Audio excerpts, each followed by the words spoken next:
Be up, guys. Welcome to the stream. Slightly delayed because I'd obviously just done the one previously, transfer one, not long ago. So involving a player we're after, of course. Interested in monitoring, maybe put a bid in. Who knows? We'll see what happens. Ryan Anti, what was his name? I can't even think of his surname. But he used to play for Arsenal, Ryan Anti. I'll get back to it, don't worry. There's a lot to go through with this, actually. To be honest, I've got so much to go through now. And obviously talking about FIFA this time. Certainly plenty to discuss there. With then, to be honest, well, when isn't there? I mean, there's such a fraudulent organisation that seems to get away with everything and needs to be held accountable, but whether they will be and how they will be, I don't know. They should be, but we all see what happened in the World Cup with what they got up to there as well. Especially that bald fraud, Infantino, what he got up to. So it's nothing new, is it? But anyway, we'll get onto all that in a little while. I've got other things I've now got to cover, and just heard some sad news, of course, that sadly Kevin Keegan has passed away at the age of 75. Obviously, we knew he had been in hospital and all that with cancer and, everything, and thought he'd been on the mend and got over it and was back to almost as healthy as he could get. But unfortunately, he's passed away, sadly. So I'll just bring this up and then talk about it a little bit more before I carry on. And there we go. Kevin Keegan. Great. Well, he's obviously a fantastic player, legend in the game. Management was good at times. Some of his management was great. Obviously, people said he was a great man manager. We all know that. Could really fire up a player, try and get the best out of them in a way. But sometimes his tactics weren't the greatest, let's put it that way. A little bit naive. So yeah, but enough about that. He was a fantastic player.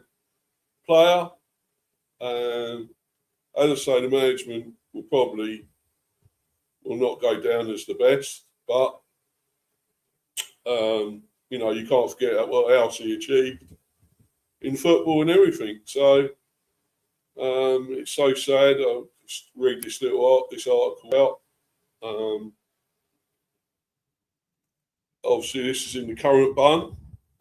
King Kev gone. Kevin Keegan dead. England football legend dubbed the Mighty Mouse dies age 75 as sport world mourns.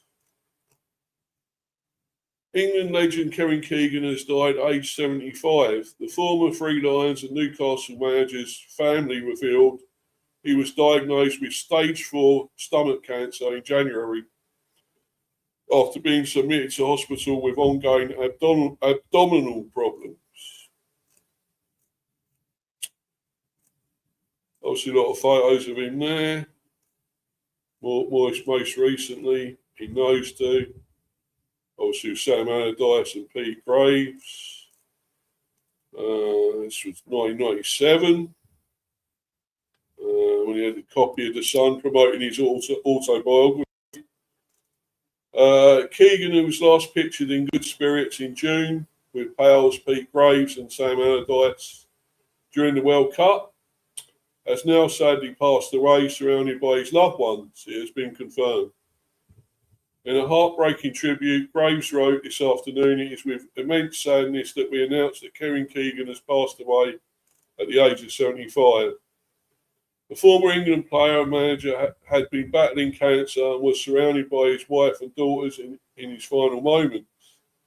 Kevin, a double Ballon d'Or winner, was a much-loved husband, father and grandfather.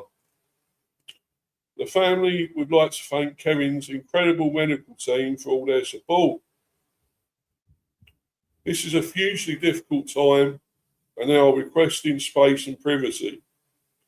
Appearing at the Tyne Theatre in May in an evening with Kevin Keegan, hosted by Graves, the star had dealt with his harrowing battle with a cheeky sense of humour.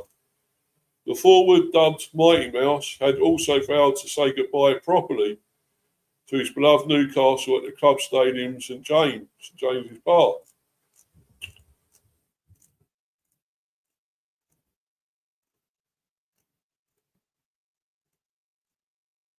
Yeah, that's true there. Keegan is widely regarded as one of the greatest players of all time. Then Liverpool player Keegan at Anfield in 1975.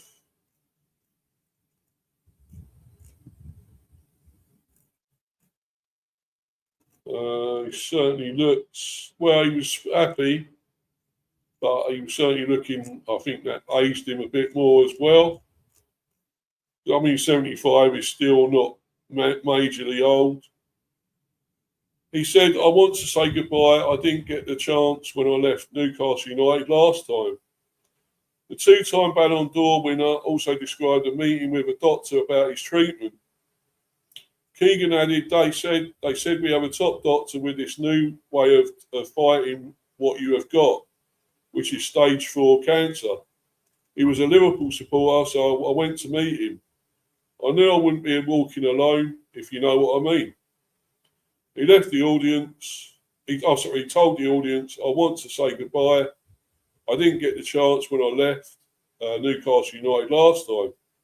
In January, his family in Newcastle revealed in a statement that the Liverpool icon would be undergoing treatment for his condition. It read, Kevin Keegan was recently admitted to hospital for further evaluation of ongoing abdominal symptoms. These investigations have revealed a diagnosis of cancer for which Kevin will undergo treatment. Yeah, Kevin there in action in the Bundesliga for Hamburg. Well, Hamburg SV, but I take it that's Hamburg. And Eintracht Frankfurt at the Volkspark Stadium on May the 19th, 1979. Yes, the former England manager. Yeah, I remember that. That's sadly when we lost it. I think it was 99. Was it 99, 2000, whatever? Well, it was 2000 anyway, I think, when we lost to Germany 1-0, sadly. And I think he resigned after that, or was axed, might have resigned. Yeah, Liverpool icon is widely regarded as one of the greatest players of all time. Keegan's teams included legendary players such as Alan Shearer, of course, David Beckham, Sol Campbell, Gary Neville, and David Seaman. Kevin is grateful to the medical team for their intervention and ongoing care. During this difficult time, the family are requesting privacy and will be making no further comment. It comes after Norway manager Ståle Solbakken sent his best wishes to his big hero, Keegan, during the pre-match press conference for his nation's World Cup quarter-final earlier this month. The football legend is widely regarded as one of the greatest England players of all time. He has won three First Division championships, 2 UEFA Cups, 1 FA Cup, and a European Cup in his playing time at Liverpool. He also won the Ballon d'Or twice, the only Englishman to ever achieve this. As a manager, he is famous for his "I would love it if we beat them" rant. I remember all that. That's brilliant. I would love it, absolutely love it, if we beat them. Yeah, rant at Sir Alex Ferguson. He came before his Newcastle side threw away a 13-point lead, yeah, and lost the Premier League title to Man United in 1996. There he is, pictured in 1980. As a manager, he's famous for, I would love it. We beat them round. The ex-England boss spent two seasons on Tyneside as a player before nearly landing the Magpies' first league title since 1927 as manager in 1996. Then club owner Mike Ashley brought him back in 2008, but they went on to have a bit of falling out over the club's transfer policy, and Keegan left after only 22 games. Keegan insisted he would only go back to St James Park once the unpopular Sports Direct tycoon had gone. Keegan scored 49 goals in 85 appearances for the club as a player. He went on to take them from the brink of relegation to the third tier to the Prem in just 2 seasons as a manager. He also led the club to 2 consecutive second-place finishes and the UEFA Cup quarter-final, almost beating Manchester United to the title in 1996.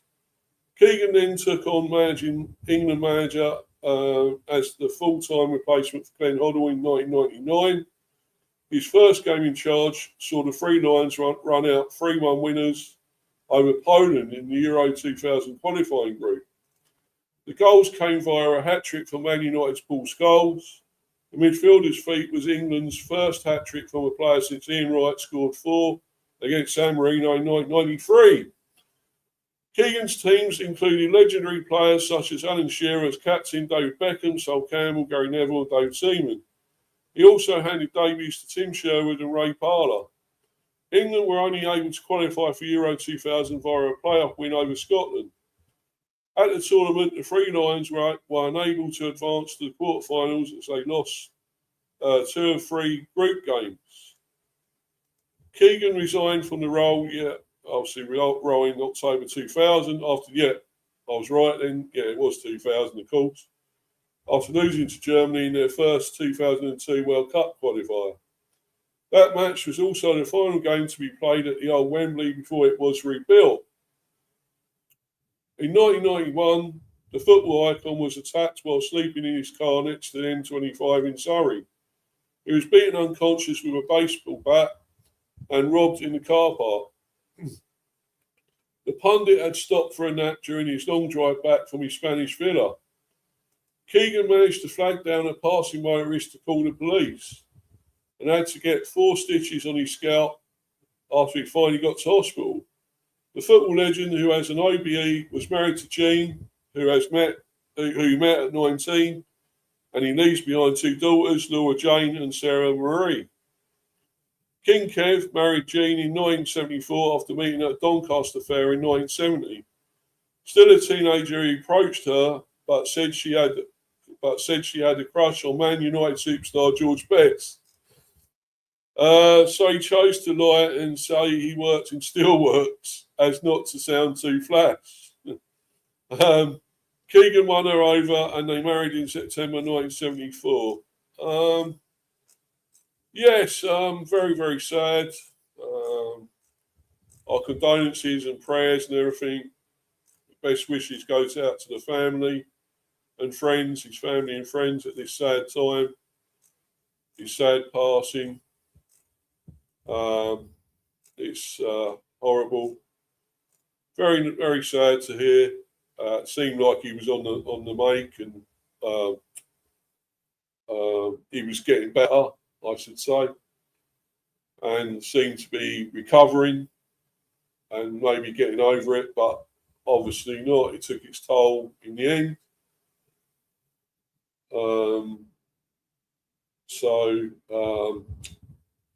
It is really, really, really sad that that's happened. But I'm afraid it continues life on this conveyor belt. But we'll all remember him. Everyone remembers him from everything he's done in football and as a player, as a manager. We will all wish you, Kev.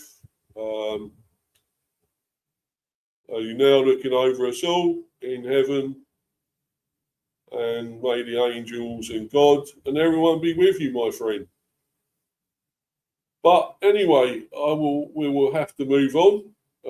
Sad, and we talk about this so much, but I do have to move on. Got so much to talk about today. I will quickly go through these comments before I move on, though. Speaking of Kev, here's another Kev. Kev Flavin, be up to you, buddy. Hope you're well. Very sad news. He was one of football's good guys and a great character. Exactly, he was. He was brilliant. Superb. By the way, I said on the make before. I don't know why I said on the make. That was strange. He wasn't on the make. He was on the mend. That's what I meant to say, guys. But bit of a cock up. I'm sort of going ahead a bit with my because I know I've got to carry on. I had to get all that. I had to talk about this because obviously it's not long just happened. And of course, I want to obviously pay a tribute to this guy. He was brilliant. Anyway, James Dunlop, be up to you, buddy. Hope you're good. Afternoon, Steve, RIP, Kevin Keegan, exactly. Yeah, James again, an absolute icon of the game and a gentleman too. Yep, definitely. Despite Newcastle lost the title in 1996, they played some beautiful football under his management. Exactly, they sure did. They sure did. But as I say, I need to continue. I've got a guest coming on as well, so I've got to get on with all this. And let's move on to, well, it won't be quite FIFA just yet, but it won't be far away. But I do have to talk about something else that's very sad and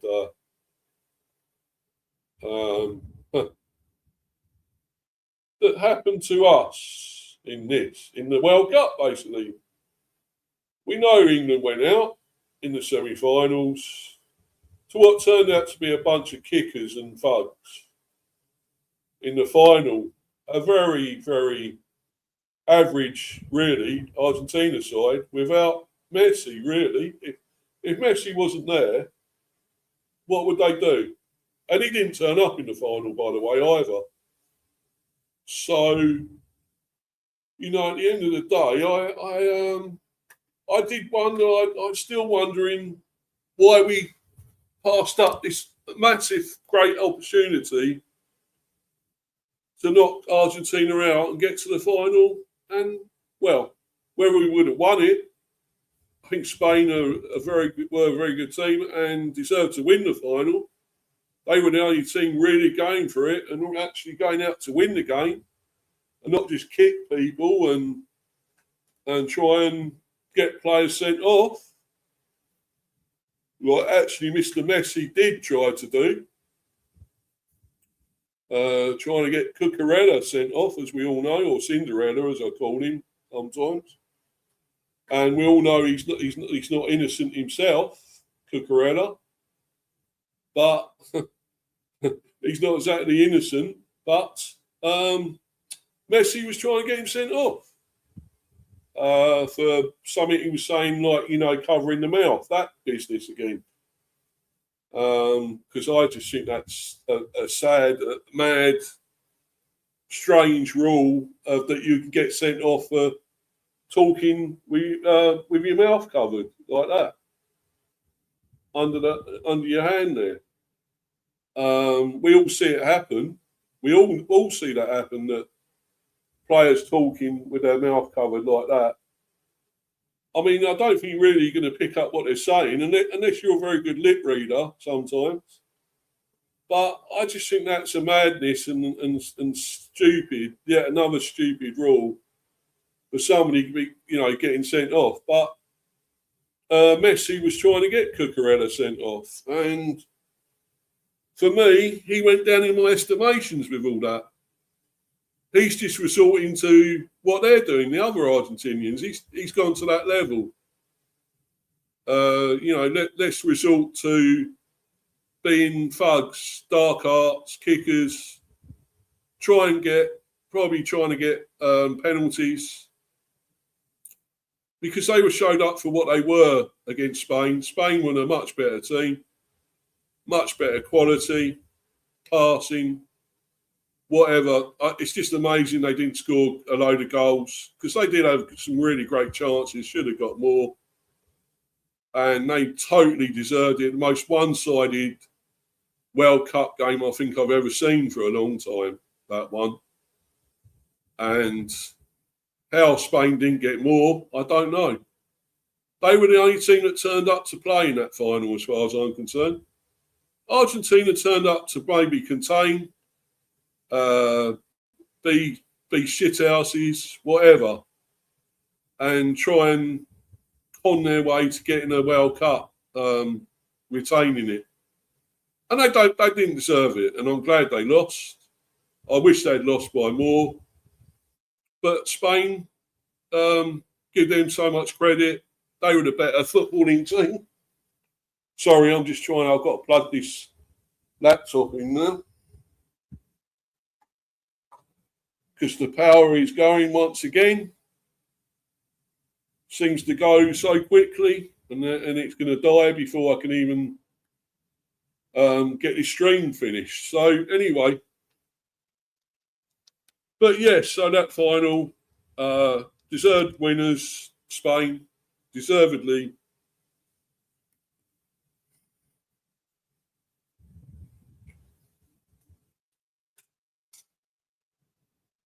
Deservedly won it. And how the hell we didn't beat Argentina, I do not know. But anyway, let's. Well, I think I do actually, but let's get to this and right before we get on to the topic in hand about FIFA, of course. Let's go to this, as I said. And yes, England 6, France 4. We finished third in World Cup 26. Dead rubber. That doesn't change anything regarding Tom Tickle. It does prove we seem to perform when it doesn't matter. This manager has to go. Sorry? I know some are disagreeing with me, and we'll get on to who they are later on. But, you know, that's what I feel. He's come out saying he gave us all that shit about the DNA. Was it France? Brazil? Look at Brazil. What did they do? Ancelotti failed. What a manager that guy is, but he failed with Brazil. They haven't even got that DNA anymore. So how could he give them? How could he put them forward as a case? France, even I don't know. Could you say France? I mean, yeah, at times they were amazing in this World Cup, but they didn't turn up against Spain, and they didn't turn up in the third place playoff. This one against us in that first half for sure. Second half, yeah. But they weren't there in the first half, were they? They were disappeared. They were invisible. We were playing against an invisible opponent. Let's be honest. And you know, I just thought, well, we somehow, I think, yes, we played amazing stuff, but it's after the Lord Mayor's show. It's well after the Lord Mayor's show. It's always after that. We actually do something. We produce something big. And it's a dead rubber. It's, yeah, okay, all right, you're third in the world. But it's not first in the world, like Spain are, and won the trophy. Argentina, as much as they are thugs and horrible and hate them, they're second. You know, this doesn't matter one bit that we beat them 6-4. As much as, you know, yes, beating France 6-4 is incredible. But look at it, right? 4-0 up in the first half. Yeah, incredible. France didn't really do a lot. We were amazing at times, yes, got to admit. Even some of I think you look at it, you think Spence was great again. was superb. Bellingham was definitely our player of the tournament. Of course, he came on in the second half. But I think Declan Rice somehow took a miracle energy restorer drink to look like he was getting about up and down the pitch. Great performance, but where was that? Where was that in the rest of the World Cup? That is actually his best game he's played in this World Cup when it didn't matter. He scored a cracking goal as well, but he didn't turn up in the rest of the games. Supposedly he was shattered, was ill, and now he actually turns up in the third place playoff when it doesn't matter one jot. What does it matter? You're not winning it. You're not in the final. You didn't win a trophy. You didn't win anything else apart from a bronze medal. Bronze medal. The third that you get in, say, like athletics and things like that, and other things. You don't win anything major for that. You don't. And who's going to? Well, the thing is, right, it was a great game. It was an incredible game. I wish this was the final. Because, I mean, Spain were amazing in the final, had all the chances, but Argentina didn't turn up. They just wanted to kick and be nasty and just try and get penalties, a lot of rear penalties. And no, that's not good. That's terrible. And that's proved why we should have done better and beaten them, why Tommy Tickle got everything wrong, which he did. James Dunlop again, even if England made the final, Spain would still win. Well, Spain overall deserved to win the World Cup. Yeah, true. I'm not saying they wouldn't have won, but then again, I think it would have been a better final. I think we would have produced more than Argentina did. I think we would have done more in that final than Argentina. We may have lost, but I think we would have done a bit more than they did. Yeah, James again. France couldn't care less at times. I've been saying for years, the third place game should be scrapped completely. Who wants to celebrate getting third? The thing is, we almost did. We are, though, aren't we? I mean, even Tommy Tickle was saying how great it was, performance. I mean, the thing is, and Harry Kane as well. And that really pissed me off. Seeing Harry Kane, look at how great we performed, how brilliant we are for third place. Go away, Harry. You're an idiot. Absolute idiot, Harry Kane. As much as a great player you are, you scored a lot of goals and stuff. You still gone missing in certain big games, though. And you're a donut for saying all this. You've not won anything major. You got a trophy for medal for third place. No, come on. Come on, Harry, you're better than that, my friend. Better. Right, and I'm just going to go over a few other things. I mean, we all know, most of us probably would have seen the game. 4-0 up. Yes, Saka also turned up in this game. Where was he the rest of the time? Where was he in them other games in the semi-final? Why was he not being played there? Why wasn't Rashford playing? This and that. We can keep saying that till we're blue in the face. They played in this game and were incredible. Saka's hat-trick. Yes, because he scored that penalty, the third one, in the second half and scored 2 in the first half. So, as I say, Declan Rice was incredible. He somehow gained loads of energy back from somewhere. Had a miracle energy drink. Gains 1,000 energy levels or something. I don't know. To actually play well in this game, his best game of the fucking tournament, and it's for third place. How fucking mad is that? we had certain other players playing. Ivan Toney, I didn't think he was great.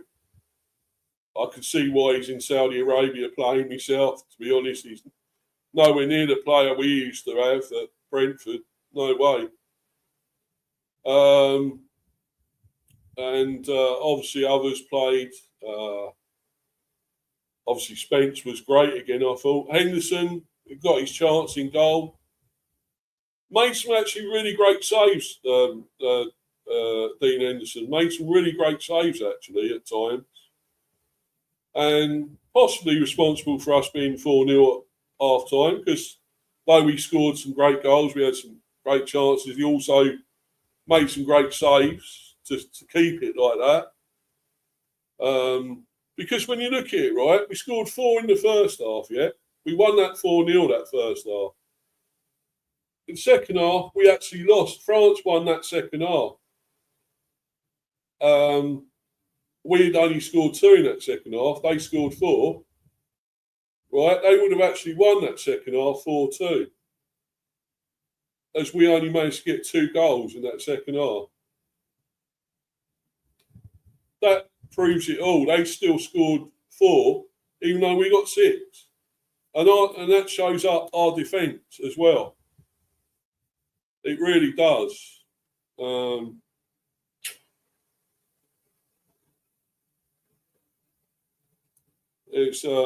is absolutely disgusting. So, I just want the guy gone. I do want Tickle gone. I don't care. I know a lot of people. There are people that disagree with that. And he's going to stay on, unfortunately, because they gave him that contract extension. Yes, a contract extension when he hasn't actually done anything yet, produced anything yet. He gets the extension. £8 million. The guy's being paid that £8 million for what? For what? What's he doing? Scuppering us winning the trophy, I think. Because he bottled it. He did bottle it in that. He shat his pants in that semi-final. Absolutely shat his pants and cost us that. Going cowardly and putting loads of defenders on when we should have had attackers going forward. Our outlets all gone, taken off. Gordon, Saka, whatever else, Rodgers, whoever else was on there. No, it wasn't Saka, but Rodgers was there and all that. And he just took them all off. We had nothing going forward. You know, he was saying we were passive and not doing this and that. He could have changed all that with us going forward and getting out of our half, because Argentina were not special. Look, yeah, Messi was superb still at times. But the guy is, what is he, 38, 39? He's at a later stage of his career. Like Ronaldo, they should both probably be retiring, really. And I think Messi is retiring. Ronaldo won't be, I don't think. But, you know,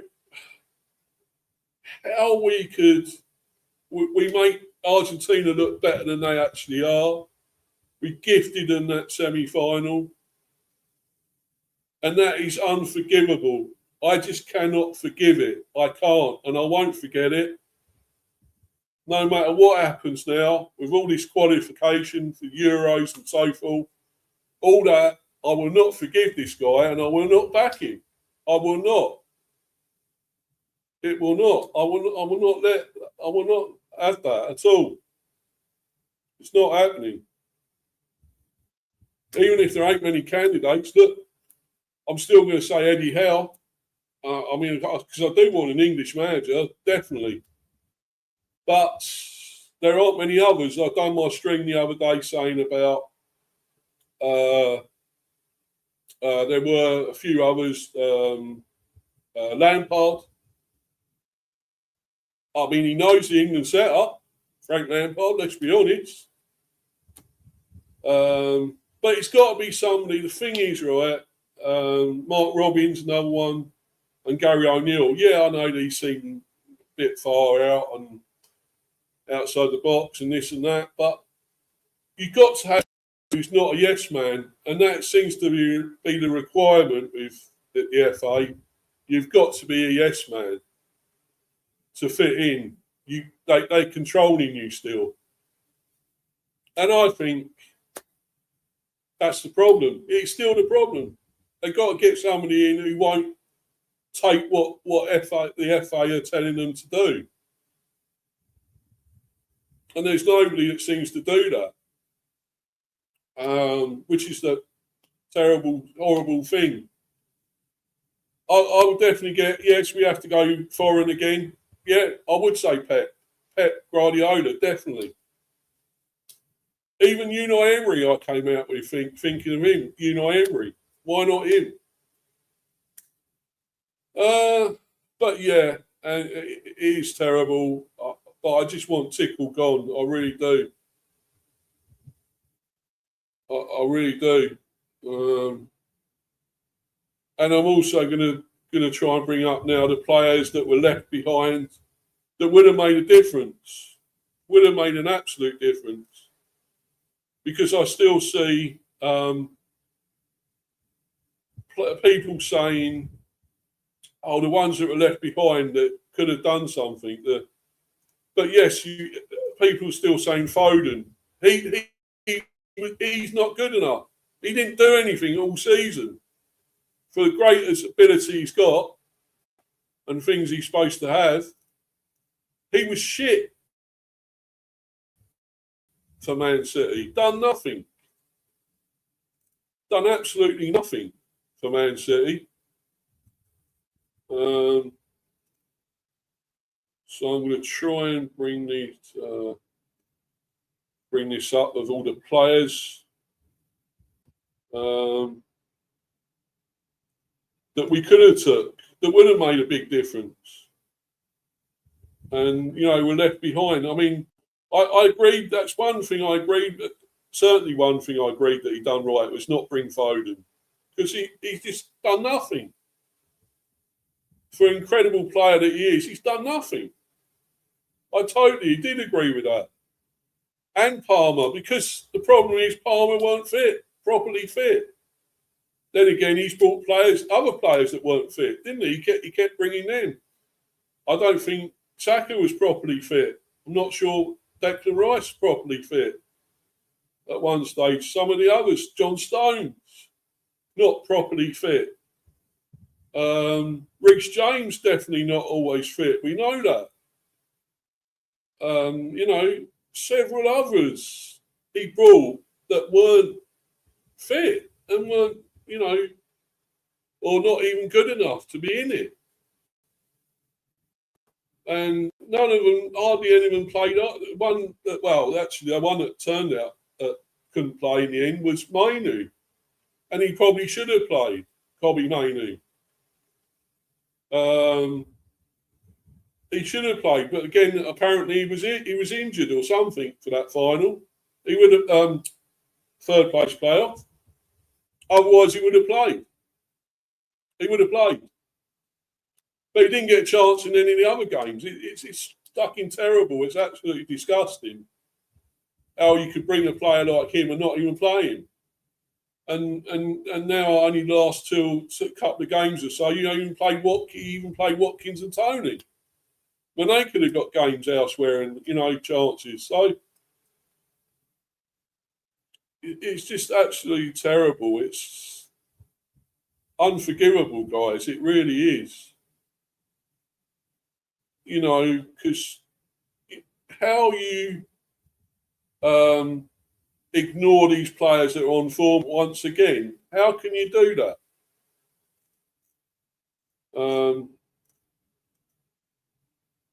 Let's go through, right? These are the Man City players, right?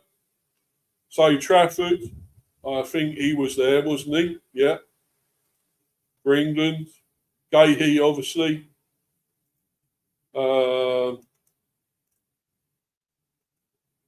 I mean, it's hard. You've got to find all the English players. Nico Riley, there was something wrong with him as well. He didn't seem really at it in this World Cup as well.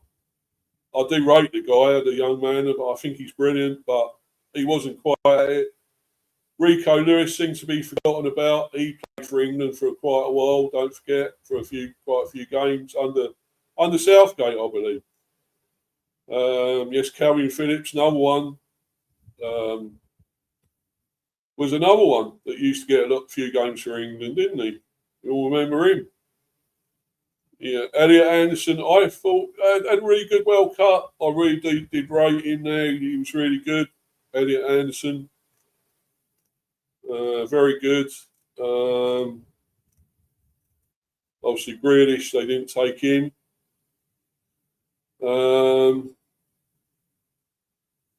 So that's all them. So let's go to the next one.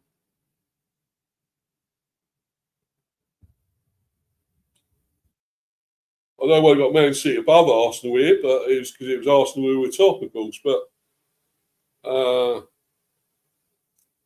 right, so and of course David Raya, he got a trophy, got a medal with Spain there, of course, winning the trophy. So congrats to him, of course. Trying to get Miles Lewis Skelly. Why was he left behind? Why wasn't he brought into it? That's strange. Another one who used to be in the team a lot. No, I don't understand that. Ben White, Ben Shite. I mean, yeah, I don't rate him anyway. I hate the guy. He's a bit of a prat, a bit of a dickhead. So Wanyeri, another young player, plays for the under-21s. Another one forgotten about. Madueke, why he played, I don't know. He's shit, let's be honest. He's not good enough. He's not good enough. Why he was picked, I don't know. Eze, well, he had moments in this World Cup. He was superb in the third place playoff there. But, yeah, again, another player who's a bit lazy and has great moments and then does nothing else. Max Dellman could have been taken, but then again, he didn't play that much for Arsenal.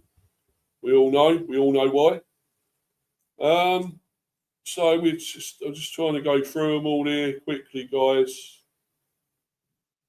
because I have to get on to obviously talk about FIFA very soon. But I just wanted to bring all this up because it still wrangles me and with me all this, and I need to vent a bit. These players that could have made a difference as well. Chelsea now. Colwill, why wasn't he put in there as well? He was another one that was people thought a lot of. Decent, very good centre back. Chalobah, he played few minutes in that playoff, third place playoff. He only came on for a few minutes there. What was the point?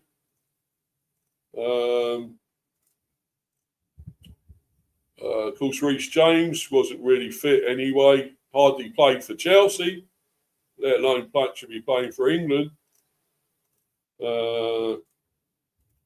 Yes, I say Cole Palmer was injured, really not fit enough the whole season, so not surprised he didn't go. Delap would have been a good one, but he didn't do enough at Chelsea. He was poor, really.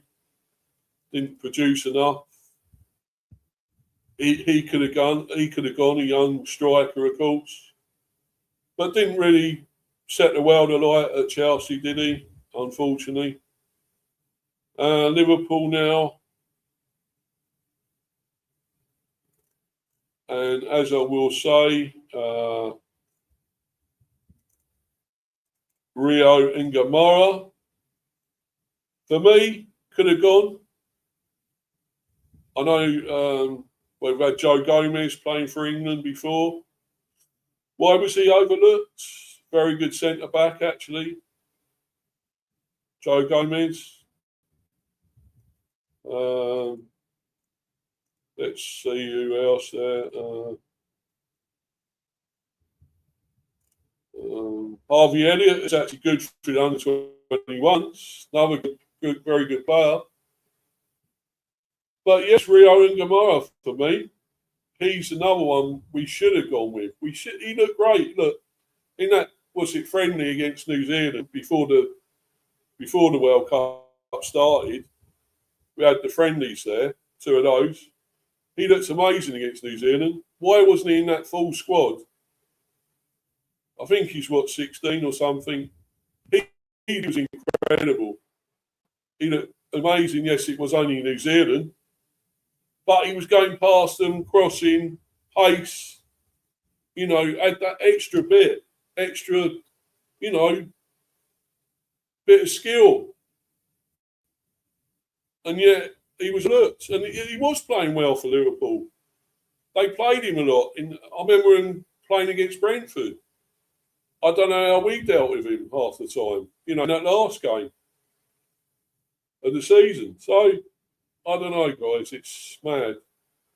Spurs, yeah, well, we know Jed Spence was great in the end. I was surprised how brilliant he was, Jed Spence. Playing for a shit team like Spurs that were finished 17th. How the hell, you know, they nearly went down. We all know that. So,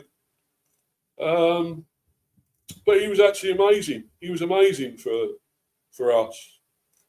Archie Gray is another one who's been talked about. Maybe too early for him. I don't know, but I don't know. You never know. Conor Gallagher, they wondered why he was left out, maybe, but I'm not sure he's good enough for England. Madison had only just come back from injury, out nearly all season, so it probably wouldn't have been good for him, but there's no way he could have gone. Solanke, would anyone argue he could have gone? But I'm still not so sure he was that great for Spurs. So maybe no.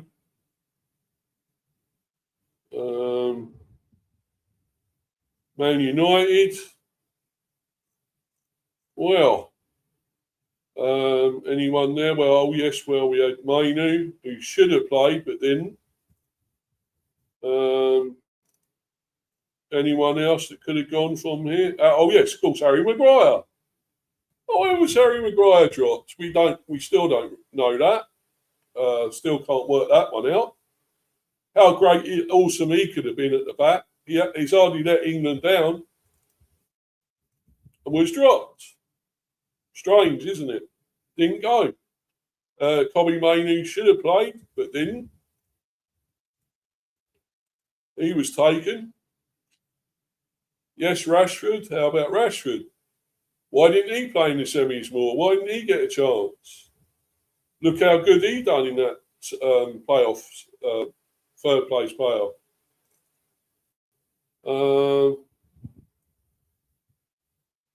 Well, we all know it's just Tom Tickle. He's just not the answer, guys. He isn't. He's just not the answer. I'm sorry about this. It is a bit slow, my Wi-Fi today. I think it may be the heat or something. I don't know. But it is a bit slow today. Right, Brighton.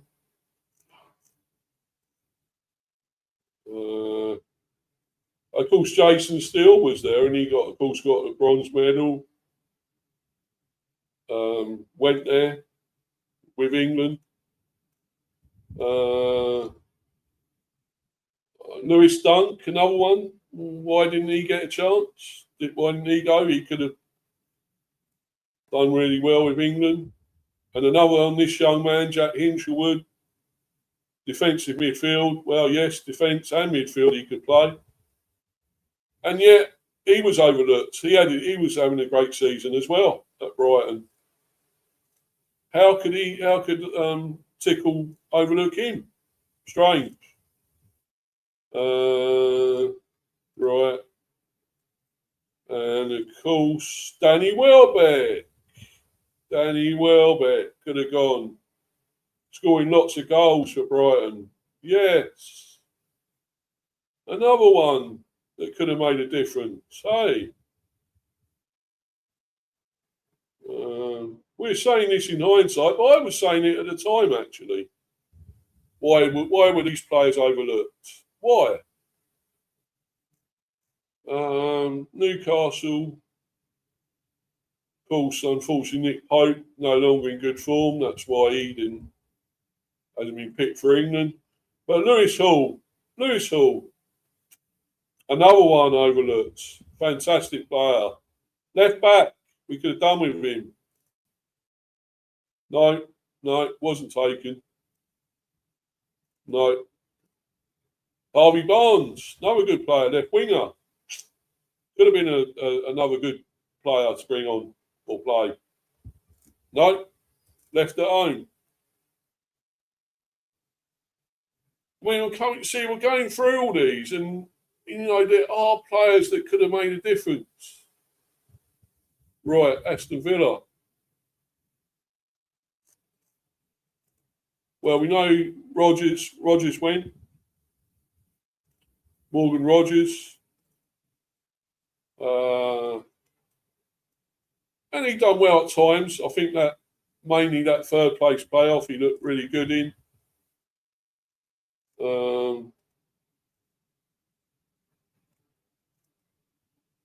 Not sure so many here were, well, obviously a lot of these are foreign players as well, but Ollie Watkins, yes. And he played well, didn't play enough for me. He could have, there's certain times when Kane should have gone off and he could have come on. No, terrible. I don't get it. It's just not good enough, guys. It's terrible. Pathetic. Right. Palace. I won't be too much longer with this, guys. We've got to get onto the talk about FIFA in a minute, but obviously I've got my guests patiently waiting as well. Right, Dean Henderson. Actually, I thought was great in that third place playoff. He made some really good saves. Good to see him get a game at last. And I think Tyreek Mitchell, another one. Can he play for England? I guess don't know. What's that? I don't think that's. Oh, he's Jamaican. Oh, right. That's why he won't. Why he can't. Adam Walton, no. Adam Walton. Why not? Why wasn't he taken? Was having a superb season. Brilliant. Strange, isn't it? Terrible.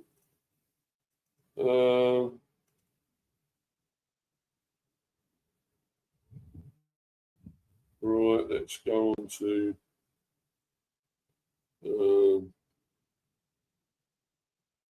Bournemouth. We know one or two there. Well, it's at least one there that could have gone.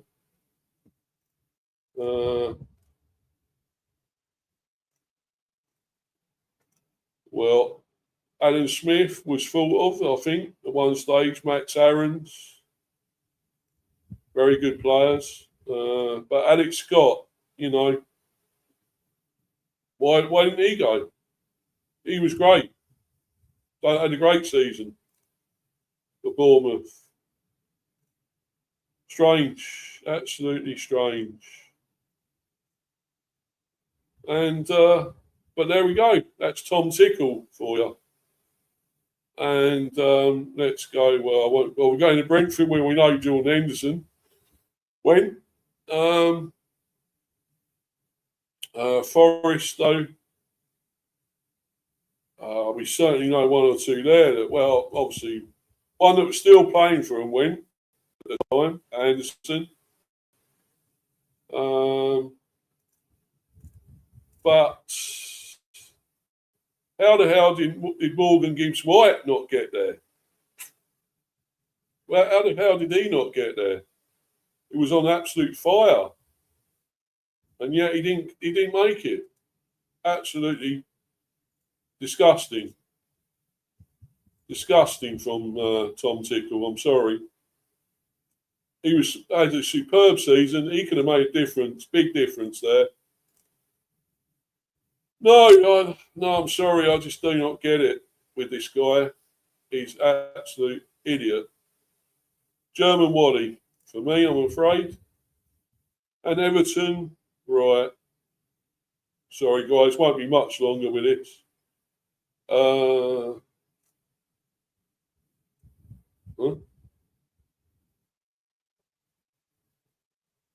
Sorry, I'm clicking on it. It's taking ages to come up. Well, yes, Pickford. I thought we had a in and out game tournament. Good and bad in a way, positive, negative. He made some really good saves at times, but also some bad saves. Let one in at the near post, and that cross that shouldn't have gone in. It went in obviously, but he could have saved that. He could have done better with that. He let it go over his hand into the goal.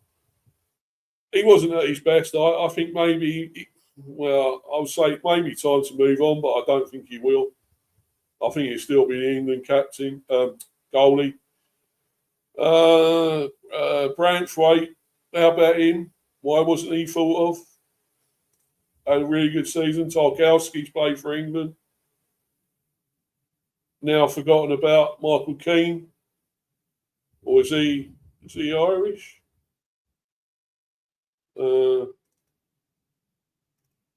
Yeah, I think he's Irish actually. James Garner, don't forget he played a few England games, friendlies and so forth.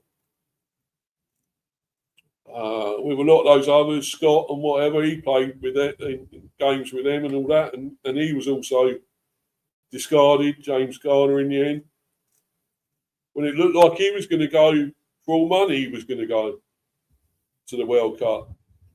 Ain't happening now. Look, I mean, well, I know he's in the Championship, he was, but now with Everton, but what a player he would have been. Dewsbury Hall as well.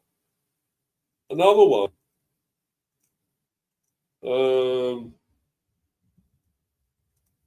You know, very good players there, very good players that would have made a difference. But no, not thought about, not taken. Leeds. Well, we all know one that was almost going to go, Calvert-Lewin. But, yeah. Yeah. Yeah, Calvert-Lewin. I mean, but I didn't think much of him, actually. I don't think he was that special. And you see when he played for England, had them chances for England, that terrible header headed wide in a friendly that should have scored in front of goal, headed it wide. It was terrible. Absolutely terrible. So, no, probably not Calvert-Lewin.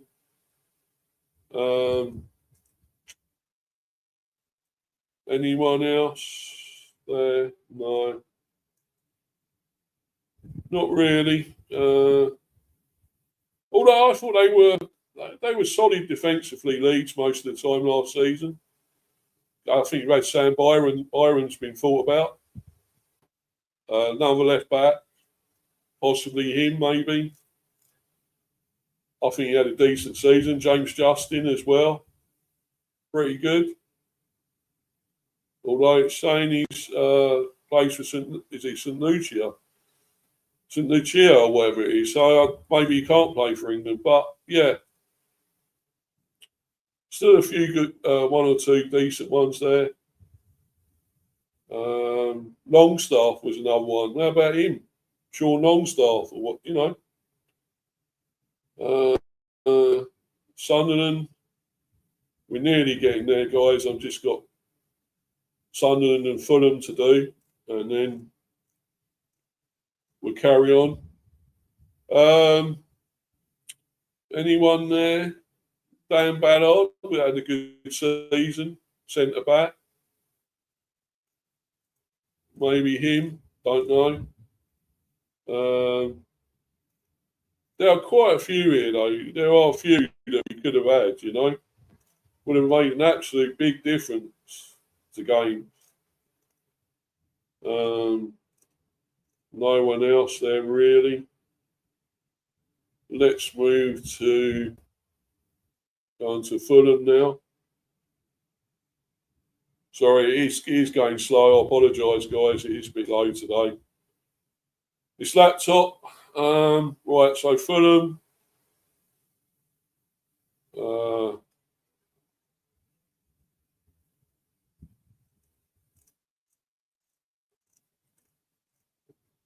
Right. Anyone here? Not many, actually.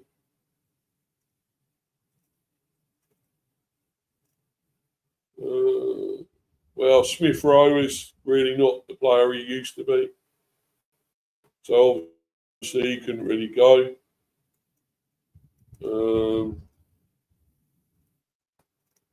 Anyone else? No. But there were a few options. As I say, there were some there. But yeah. Anyway, guys, let's move on. I've got to bring the guest on. Patiently waiting.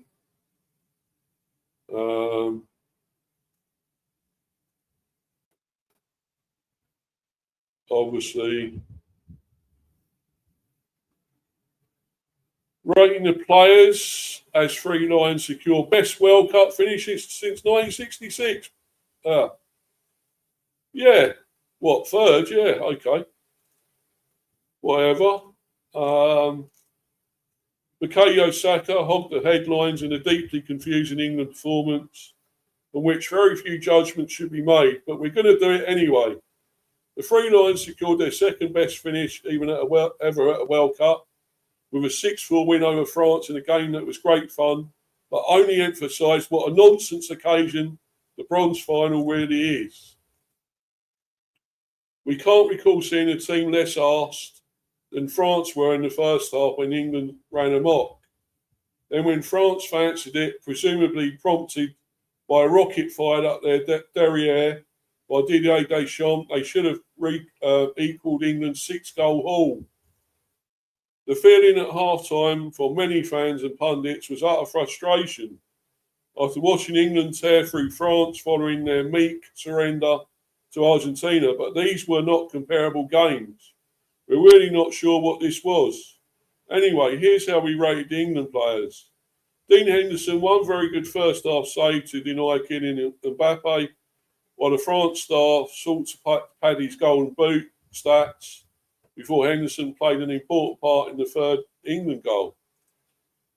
The Palace keeper on his 6th cap took a positive and anticipatory step off his near post to block Ryan Cherky's rasped delivery across goal, setting in motion the counter that sent Marcus Rashford in behind the highest defensive line seen at this or any World Cup. Exposed for France's 4 goals, around which Henderson made a few routine saves, while Le Bleu created chances at will.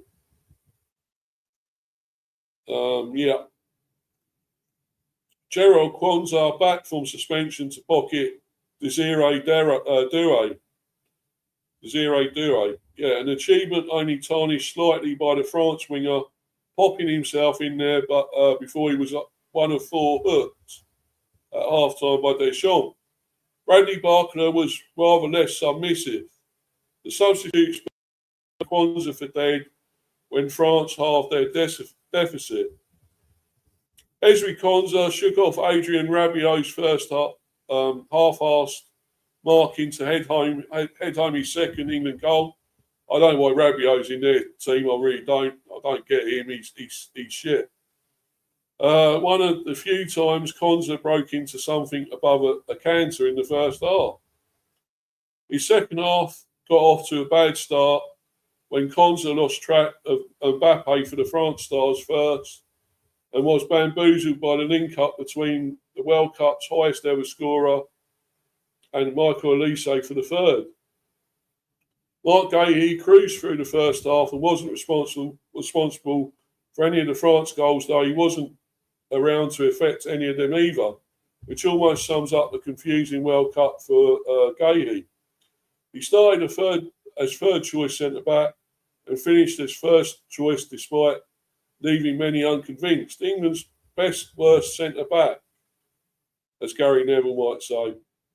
Jed Spence, England's breakthrough player at the World Cup, was perhaps the most comfortable of the back four and rounded off his tournament by winning the penalty, which allowed England some breathing space when they were being suffocated by France late on.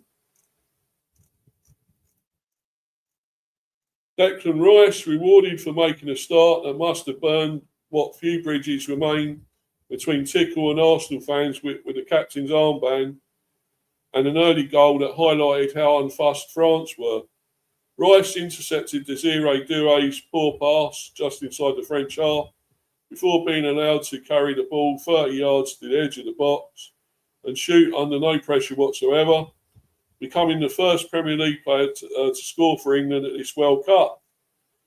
Then followed an assist with what feels like his first decent corner since England's opener against Croatia, when he removed his shirt upon the half-time whistle. Perhaps Rice was attempting to manifest the substitution, but Tickle rolled him out for the second half, when again he looked absolutely knackered. Well, I don't know. I thought he got a second win, really. Rice fell to the floor at the final whistle, seemingly a broken man, which is hardly surprising given this was his 69th game of 25-26, racking up 5,482 minutes in total. Eberechi Eze played at the base of midfield, which was a piece of piss when France couldn't give a fuck in the first half. Eze set up the fourth goal with a fine pass after a better turn to escape Warren Zaire-Emery. Good evening. It was for England, actually. Good evening. Oh, he's not that Emery, no, sorry.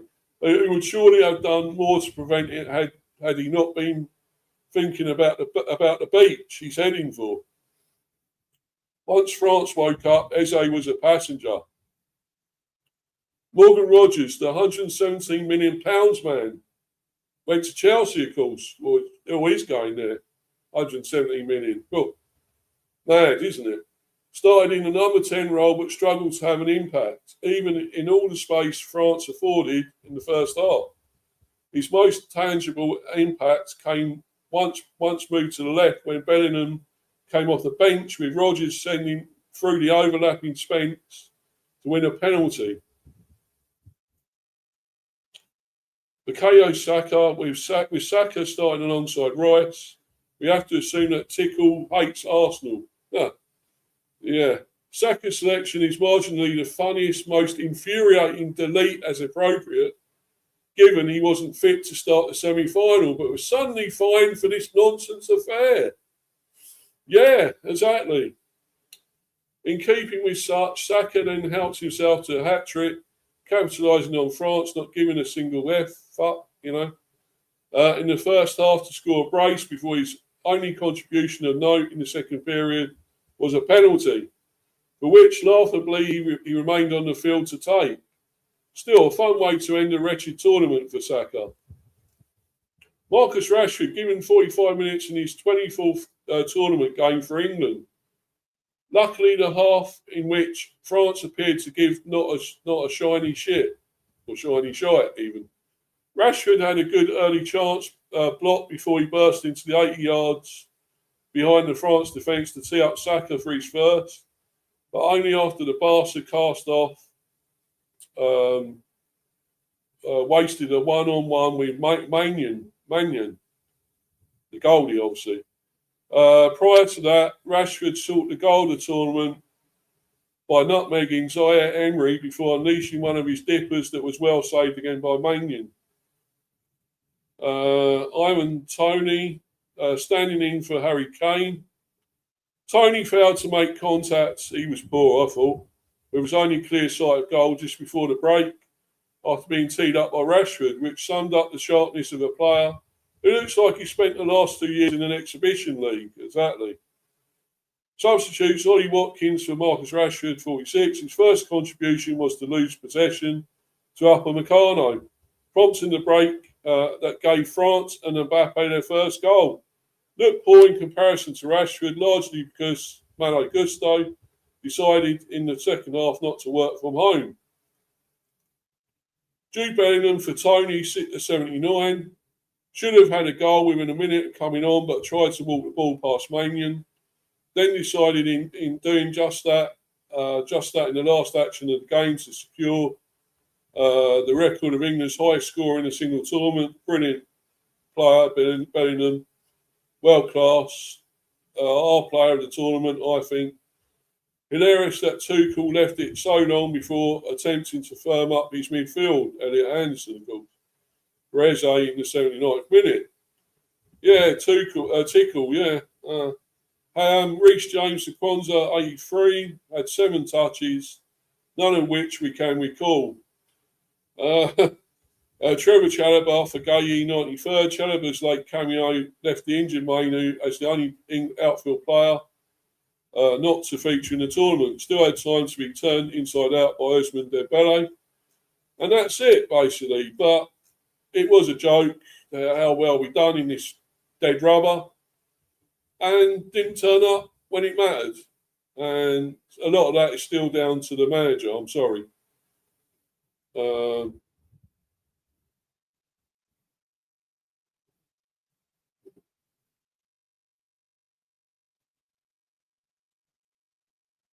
Right.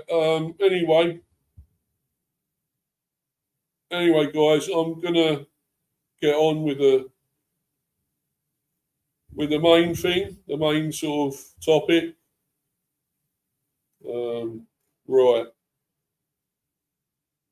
Just read through a few comments quickly here, guys. Just through.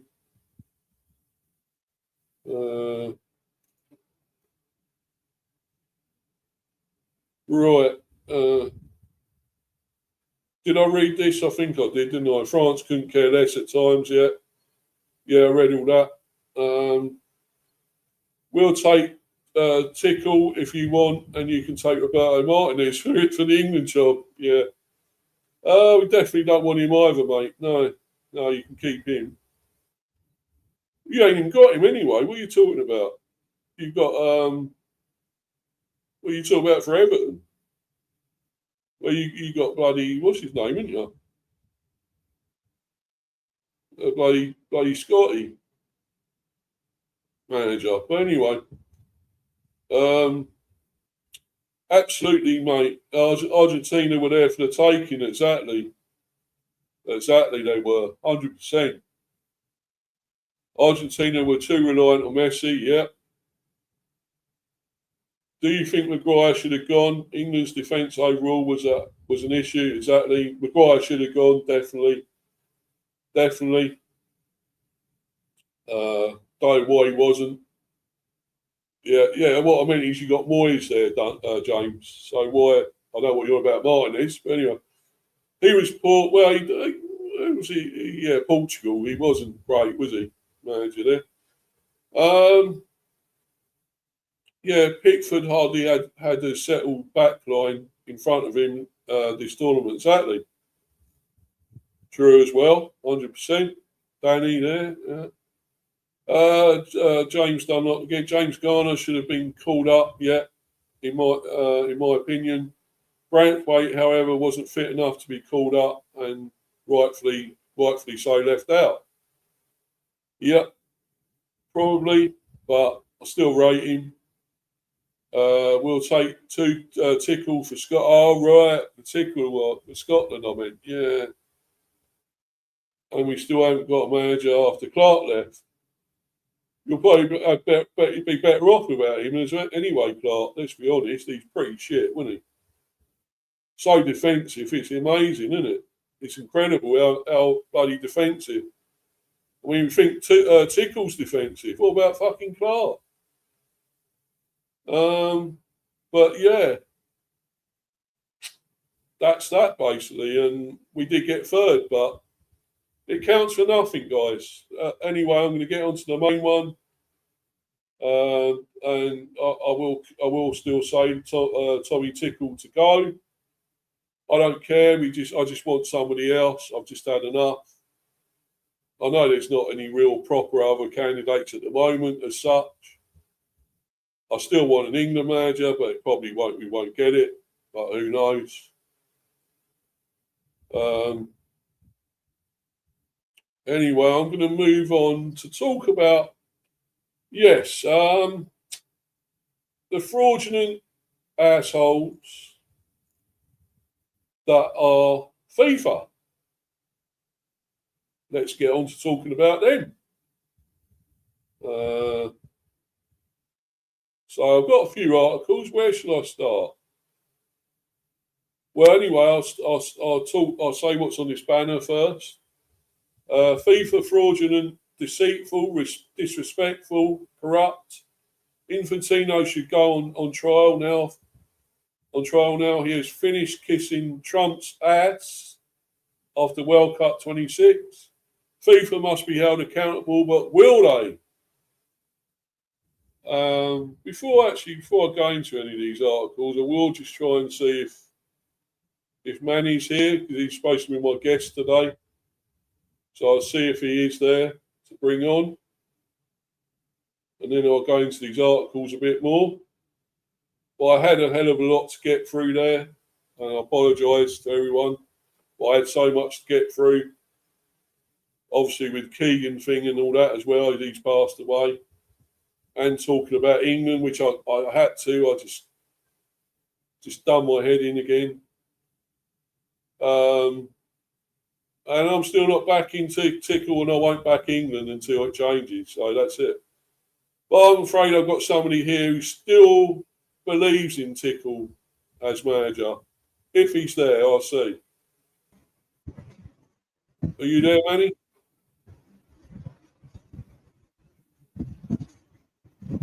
Is he still off away? Are you there? Are you there, buddy? You there, brother? Manny? Manny? Is he there? I don't think he's there at the moment. Right, let's... Right. Right, I'll see in a minute if he's there. In a little while. But anyway, let's see, right, where should I go to first? I've got so many articles here. Right, well, let's go to this, actually, because this sort of talks about Infantino's tenure with FIFA. So let's go to this, actually.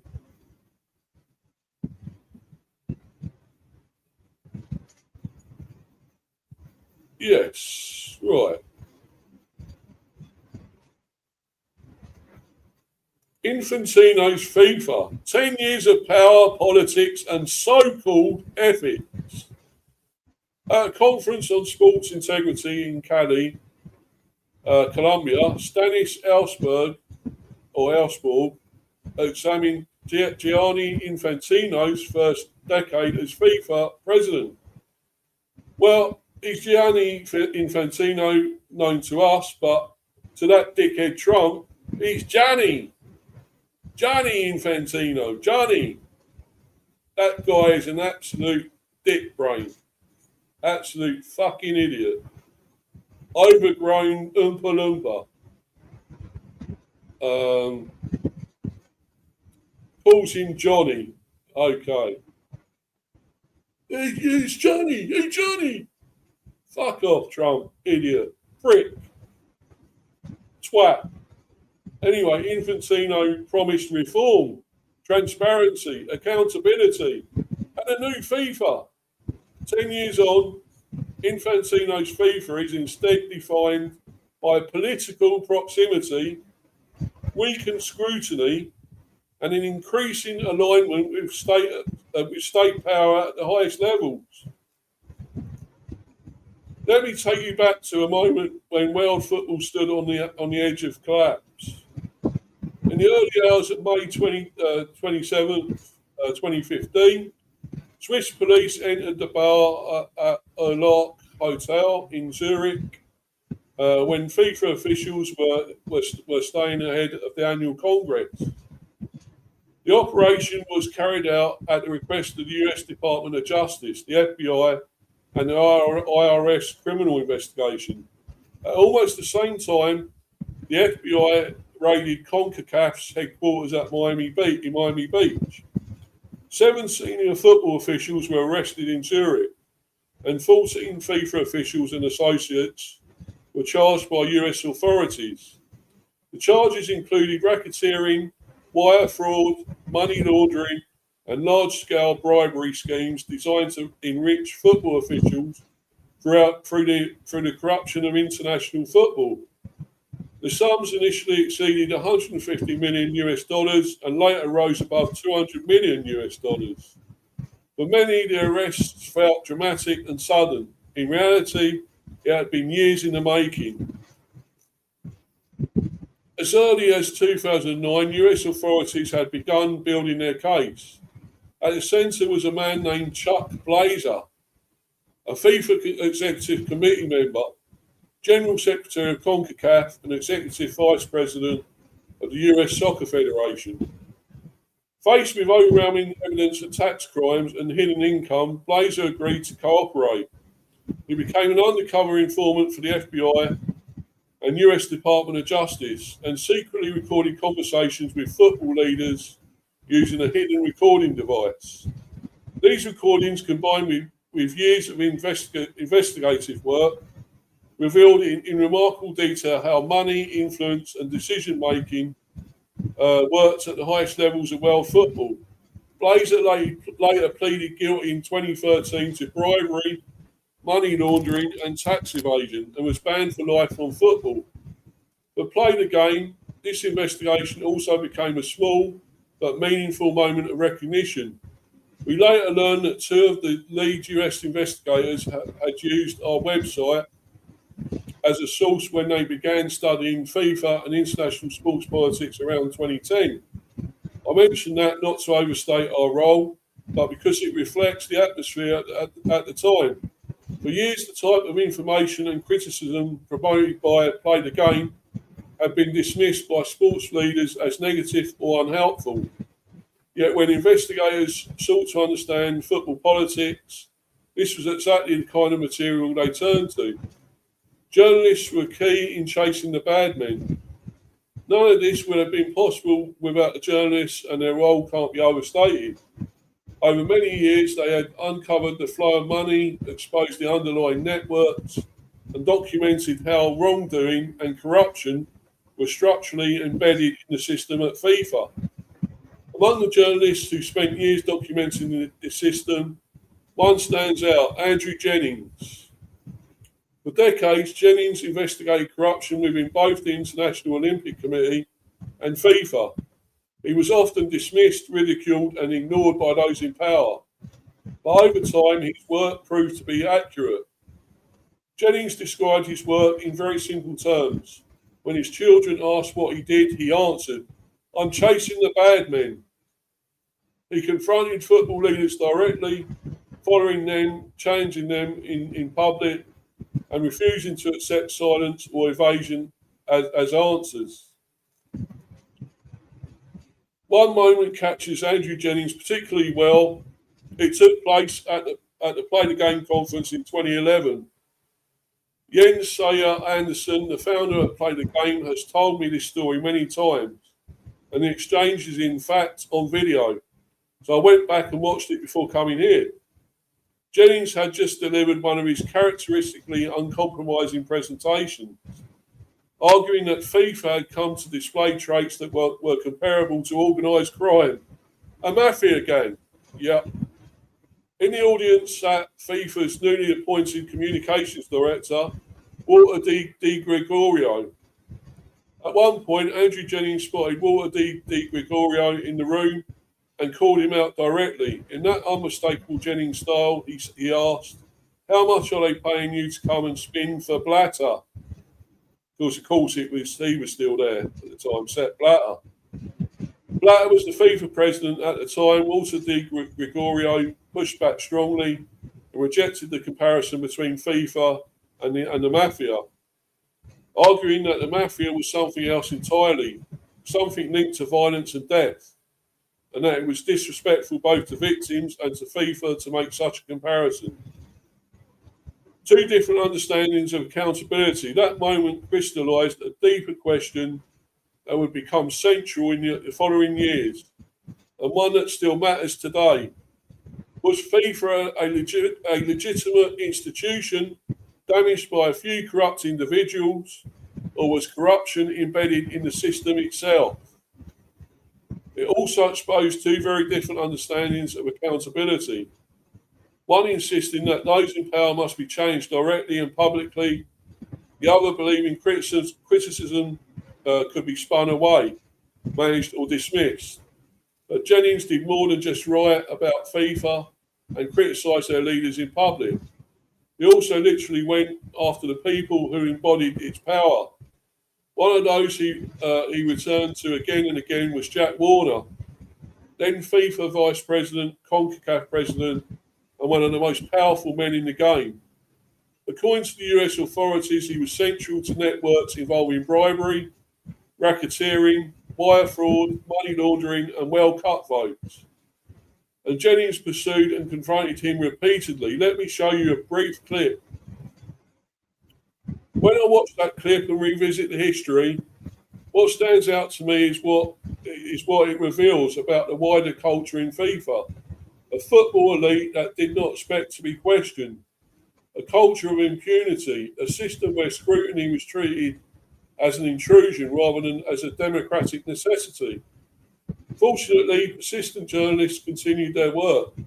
Over time, the reporting by Andrew Jennings and others such as Thomas Kistner, Jens Weinreich, Philippe Auclair, Jean-Francois Tanda, Lasana Lieber, and Nick Harris. Well, that's all right to say, easy to say. Not so much the others, but anyway. And whistleblower Benita Merciades, and many more helped shift the debate. A new president with the same cash incentives.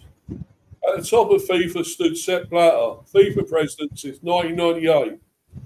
For years, Blatter managed to survive criticism and allegations through political skill, alliances, and a system built on rewarding loyalty. Even in May 2015, in the immediate aftermath of the arrests in Zurich, he was re-elected to his fifth term as president of FIFA. However, this time the situation was different. The scale of the crisis made his position untenable. Just days after his re-election, Blatter announced he would step down and call a new election. Later, he became the subject of a criminal investigation in Switzerland and was banned from football. Michel Platini, then UEFA president and clear favourite to succeed Blatter, was also brought down and banned. By then, much of FIFA's top leadership was either under investigation, suspended, or removed. This was the FIFA that emerged into full public view in 2015. An organisation exposed, deeply embedded in corruption, with a collapse in leadership and severely damaged legitimacy. It was in the context of crisis and a sudden vacuum. It was in this context of crisis and a sudden vacuum of leadership that Gianni Infantino emerged as a candidate for the FIFA presidency. At that time, UEFA's General Secretary Infantino positioned himself as a reform candidate, speaking about the need for transparency, democracy, term limits, and stronger governance structures. Initially, many saw him as a temporary figure. Infantino himself even confirmed that in the early days of his campaign. saying that his candidacy was not in opposition to Michel, and that if Michel Platini was cleared to run, he would step aside in a simple principle of loyalty, as he put it. As the February 2016 election approached, however, it became clear that his candidacy was anything but temporary. He launched his campaign in London, joined at Wembley Stadium by former star players such as Luis Figo and Roberto Carlos, as well as high-profile coaches Jose Mourinho and Fabio Capello. It was an early stage of his reach into football's elite and his willingness to leverage and display those connections. But what appears to have resonated most with FIFA's member association, however, was not his pledge to integrity and to clean FIFA, but money. He told the member associations that the money of FIFA is your money, and he pledged to increase distribution significantly. And he delivered this message in his speech at the FIFA Congress, just before they were about to cast their votes. It was a message he ran again when he was re-elected in 2019. FIFA's money is your money, he said. Your money for the development of football. These promises were part of a broader vision: expand tournaments, generate more revenue, and then distribute more money through the system. And in that sense, there was continuity with the past. Sepp Blatter had also combined reform rhetoric with financial promises to member associations, like in 2011 when he pledged to distribute more than $1 billion in development funding to member associations. Infantino promised a new FIFA, but understood one of Blatter's enduring truths. In FIFA, reform rhetoric may matter, but money builds loyalty. And when the votes were counted, Infantino stood as the new president of FIFA and delivered the now famous quote, "We will restore the image of FIFA and the respect of FIFA, and everyone in the world would applaud us and would applaud all of you for what we'll do in FIFA in the future." What's a load of bollocks? It was actually something many wanted to believe. Yeah, they did. Key figures in FIFA's reform structure were removed, but the new era with Infantino did not begin in an atmosphere of unambiguous renewal. Barely a month into his presidency, his name appeared in reporting linked to the Panama Papers about contracts signed during his UEFA years with an offshore company. Infantino said he was dismayed and he would not accept having his integrity doubted. In 2016, only months after his election, he also came under scrutiny in an investigation by FIFA's own ethics committee. Issues included potential conflicts of interest linked to the use of private jets arranged by World Cup host countries, questions about appointments to senior positions without checking people's eligibility, including the new FIFA Secretary General, Fatma Samora, and a series of personal expenses billed to FIFA, including mattresses, flowers, and an exercise machine, and personal laundry. Now, these allegations were either dismissed or did not lead to sanctions. And that is not the key point. But that is not the key point. The key point is that the new FIFA president, elected on a platform of reform, was already under scrutiny by FIFA's own ethics system. And more would follow. But by 2017, the tension between reform and control had become intense. According to reporting at the time, Cornel Borbely, chair of FIFA's ethics committee, investigatory chamber, had begun examining complaints involving Gianni Infantino. Among the issues under consideration were allegations that Infantino and FIFA's General Secretary, Fatma Samora, had sought to influence the election of the president of the Confederation of African Football, in favour of their preferred candidate, Ahmad. Yeah, what name? That same Ahmad later became associated with misuse of funds, including finance a pilgrimage trip to Mecca and Medina for a group of African football leaders financed with thousands of dollars intended for football development. What matters here is the timing, because at the very moment scrutiny was moving into politically sensitive areas, key figures at the heart of FIFA's reform structure were removed. At the FIFA Congress in Bahrain in 2017, Cornel Borbeli and Hans Joachim Eckert, the chair of the ethics committees adjudicatory. I haven't had a drink, but it's very hard to say these sometimes, these words. Chamber were pushed out. Both were part of FIFA's post-2015 reform process and described their removal as political. At the same time, Miguel Maduro was also pushed out. As chairman of FIFA's governance committee, Maduro had been tasked with ensuring independent oversight. He had already made decisions that touched on sensitive political interests, including ruling Russian sports minister Vitaly Mutko ineligible for the FIFA Council, considering that Russia was due to host the FIFA World Cup the following year, in 2018. This was a highly sensitive issue for FIFA. Maduro later drew a striking conclusion. FIFA, he argued, had a systemic problem an inability to accept the independence that meaningful reform requires. Speaking at Play the Game in 2019, he put it very clearly. FIFA, he said, is dominated by two fundamental problems: a political cartel with a high concentration of power and the absence of effective independent scrutiny. And for that reason, he argued, FIFA cannot truly reform itself from within. This was a defining moment in Infantino's presidency, because very early on he signalled that while the language of reform would remain, the independence behind it was far from fragile. A criminal investigation into meetings with the Swiss Attorney General, but the questions did not disappear. In 2020, Swiss authorities opened a criminal investigation into undisclosed meetings held in 2016 and 2017 between Gianni Infantino and the Swiss Attorney General Michael Lauber.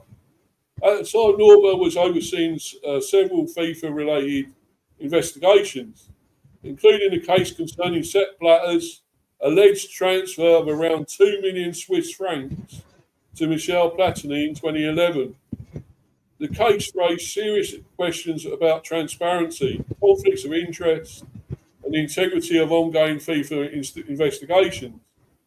And one can only wonder why neither Michael Lauber nor Infantino was able to recall key details of those meetings, and why no official minutes existed of discussions between the sitting FIFA president and the prosecutor responsible for investigating FIFA matters.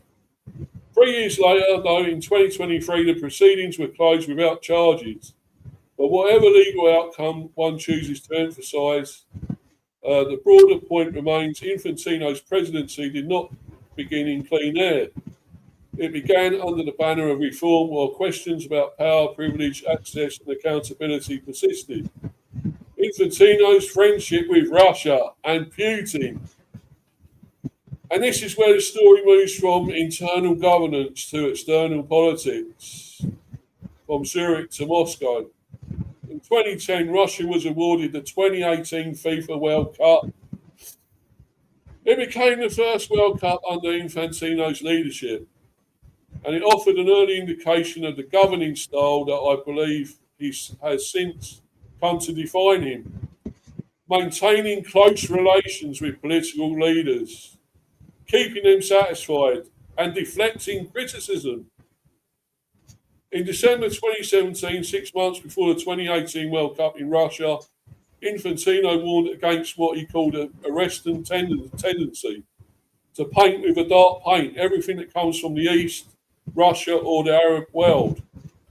That was a striking intervention because let me remind you, this was a host nation led by a president who had invaded Georgia in 2008 during the Olympics, annexed Crimea following the Sochi Games in 2014, and was behind the most extensive state-run doping system in modern sports history, as exposed by the courageous Russian whistleblowers Yulia and Vitaly Stepanov, in cooperation with German journalist Hajo Sepel.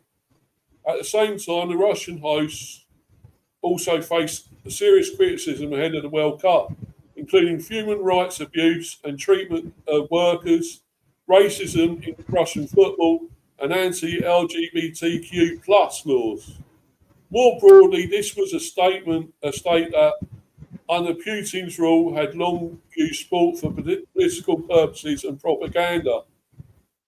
Despite this, Infantino consistently defended the host nation. He also actively embraced the political symbolism surrounding the tournament. Before, during, and after the World Cup, Infantino was reportedly seen in the company of President Putin at matches, at official events, and in highly symbolic and political public appearances. Boo! Boo! In 2019, Infantino returned to Moscow to meet Vladimir Putin in the Kremlin, where the Russian president informed him he had signed an executive order awarding him the Order of Friendship of the Russian Federation. Infantino thanked Putin, calling it an incredible, unbelievable honour. Infantino has many times before described Russia 2018 as the best World Cup ever. Yeah, okay. And praised Russia for disproving what he called the negative prejudice that existed surrounding Russia. A few months later, Infantino returned to Moscow to formally receive the Order of Friendship of the Russian Federation from President Vladimir Putin. By the way, I'm sounding a bit like Harry Kane, aren't I, at the moment with this at that interview, what was it, after Mexico? Sounding a little bit like him in my throat, but not. Just got a little bit of a funny throat, but anyway. Infantino's extraordinary steps to defend Qatar. If Russia 2018 was the beginning of something, the image below shows where it was heading next. By this point, a pattern had become visible. It was no longer about a single tournament or host nation. It reflected a broader approach where Gianni Infantino, as FIFA's president, engaged more closely with political leaders, was nothing ever more comfortably within circles of state power. From Moscow to Doha, from Vladimir Putin to the Emir of Qatar, and as we would later see, increasingly beyond that. And that brings us to Qatar in 2022. From the beginning, this World Cup was different. It was the first held in the Middle East, the first played in winter, and it became the most politically debated World Cup in modern history. The tournament was surrounded by a wide range of well-documented concerns about labour rights, migrant workers, freedom of expression, LGBTQ plus rights, and more broadly the relationship between sport and political legitimacy. Legitimacy, I can say it. There we go. FIFA's response followed a familiar script. Football should unite. Football should not be politicised. Football should focus on the game. Infantino was clearly aware of the political sensitivity. From 2021, he spent an extended time in Qatar. He relocated parts of his private life there, rented a house in the capital of Qatar, and had two of his children enrolled in school there. Infantino defended the move by arguing that the World Cup in Qatar would be a historic event, both for the region and for FIFA, and that it was worth the greatest effort. FIFA, for its part, explained that his presence in Qatar was necessary to help organise the tournament. As with Russia, Infantino consistently defended Qatar, pointing to what he described as Qatar's progress on human rights. Then on the eve of the tournament came a moment that stood out, one that quite frankly surprised everyone, including both Infantino supporters and his harshest critics. In a press conference lasting nearly an hour, he delivered what became known as the I feel speech. Let's look at a brief clip of the most discussed part. Well, I can't really show that. I feel Qatari, I feel gay. Infantino defends FIFA decision to host World Cup in Qatar. Well, I could say a lot of things about you, but I don't think you're gay, that's for sure. It remains one of the most extraordinary public performances of Infantino's presidency, by any sports leader, in fact. So the repeated I feel statements, he sought to identify personally with experiences of exclusion and discrimination. He referred to his background as the son of migrant workers in Switzerland and to being bullied as a boy because he had red hair and freckles. By positioning himself in this way, he shifted the focus from Qatar's appalling human rights record to the alleged hypocrisy of his critics. He then broadened his argument into a defence of Qatar and a wider critique of what he framed as Western hypocrisy and double standards, something that would be echoed by many academics from the region. In doing so, he tried to reframe the entire debate surrounding the tournament and once again demonstrated his willingness and ability to do whatever it takes to defend the host nation under pressure. Controlling criticism and those who speak out. As with FIFA under Blatter, FIFA under Infantino also pushed back against critical journalists. At the 73rd FIFA Congress in Rwanda in 2023, in response to growing scrutiny, he lashed out at journalists, asking, "Why some of you are so mean?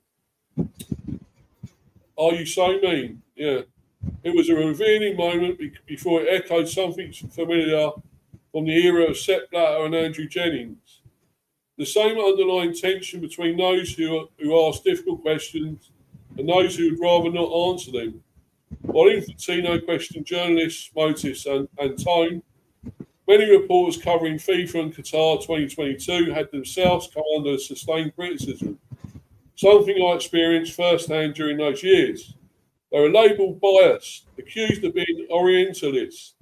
In some cases, they were even called racist. Despite this, many continued their work, documenting conditions, raising questions, and insisting on scrutiny. They did what journalists do best, holding those in power to account. And for some, there may even have been a small amount of recognition, perhaps even validation, when they later hear the brave Abdullah Ibas speak at Play the Game in 2025. I can't play that. Abdullah Ibas had been part of the system. He worked for Qatar's Supreme Committee as a media manager for the World Cup until he refused to downplay the mistreatment of migrant workers and became a whistleblower. When he took the stage at the Play the Game 2025, he revealed and summarised Qatar's strategy in 3 words: deflect, discredit, deny. He exposed the realities behind the World Cup project and delivered a powerful and chilling testimony about how journalists were monitored, profiled, and managed to shape a flawless global image of Qatar. He described how media access became a tool of manipulation, how they were rewarding friendly reporters with exclusives, while sidelining or surveilling those who dared to be critical. They had profiles for journalists, he explained, who were friendly, who were supportive, who was easygoing, who was critical, and who was problematic. And they had a strategy to handle each and every one of them. Abdullah Ibas paid a heavy price for speaking out. He was arrested in 2019, imprisoned for more than 3 years and separated from his family. And yet, standing on that stage, his message was not one of bitterness but encouragement. Do not despair and do not stop, he said, because, as he explained, critical reporting was the only thing that kept them on their toes. They were always worried about the next negative piece that would come, he said. Whistleblowers rarely see themselves as heroes, but without their courage, the truth about corruption, abuse, and manipulation in sport would remain hidden. as Jens C.R. Anderson also reminded us at Play the Game 2025. These people do not attract attention to themselves by making irritating noise. They provide essential documentation that enlightens us about how sport works behind the glossy surface. The price they pay is often severe: loss of career, reputation, freedom, and sometimes even personal safety. Yet without them, sport would remain blind to its own failures. That's why at Play the Game we continue to give space to those who risk everything to defend honesty, human dignity, and freedom of expression in sport. But you've heard nothing about this from FIFA and Infantino. Instead, he has continued to engage closely with Qatar, visiting the country regularly and praising the Qatar 2022 World Cup.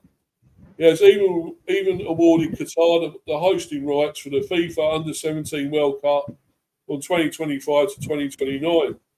So much for a new FIFA. So much for the promise that everyone in the world will applaud FIFA. And if this is how criticism was managed in Qatar, what happens is this model becomes even more deeply embedded in FIFA's future. Saudi Arabia and the consolidation of power. Because now we are also looking ahead to the 2034 FIFA World Cup in Saudi Arabia. More money involved, surely. In many ways, placing the World Cup in Saudi Arabia was not the result of an open and competitive bidding process. It was a tournament effectively served on a plate for the Kingdom of Saudi Arabia. And once again, football is now being tied to a host nation with severe human rights abuses. Something the Kingdom of Saudi Arabia, FIFA, and its member associations have shown little appetite to discuss. Saudi Arabia has indeed introduced some reforms, but the overall human rights situation remains deeply troubling. Journalists, critics, and activists continue to face repression, including arbitrary arrests and torture. Women's rights also remain restricted. And those who speak out and have pushed for reform, such as Lujan Al-Hafnul, have been silenced and have paid a high price. According to Amnesty International, she has been subjected to torture, sexual abuse, and other forms of treatment. Yeah. All while being denied access to her family and legal counsel.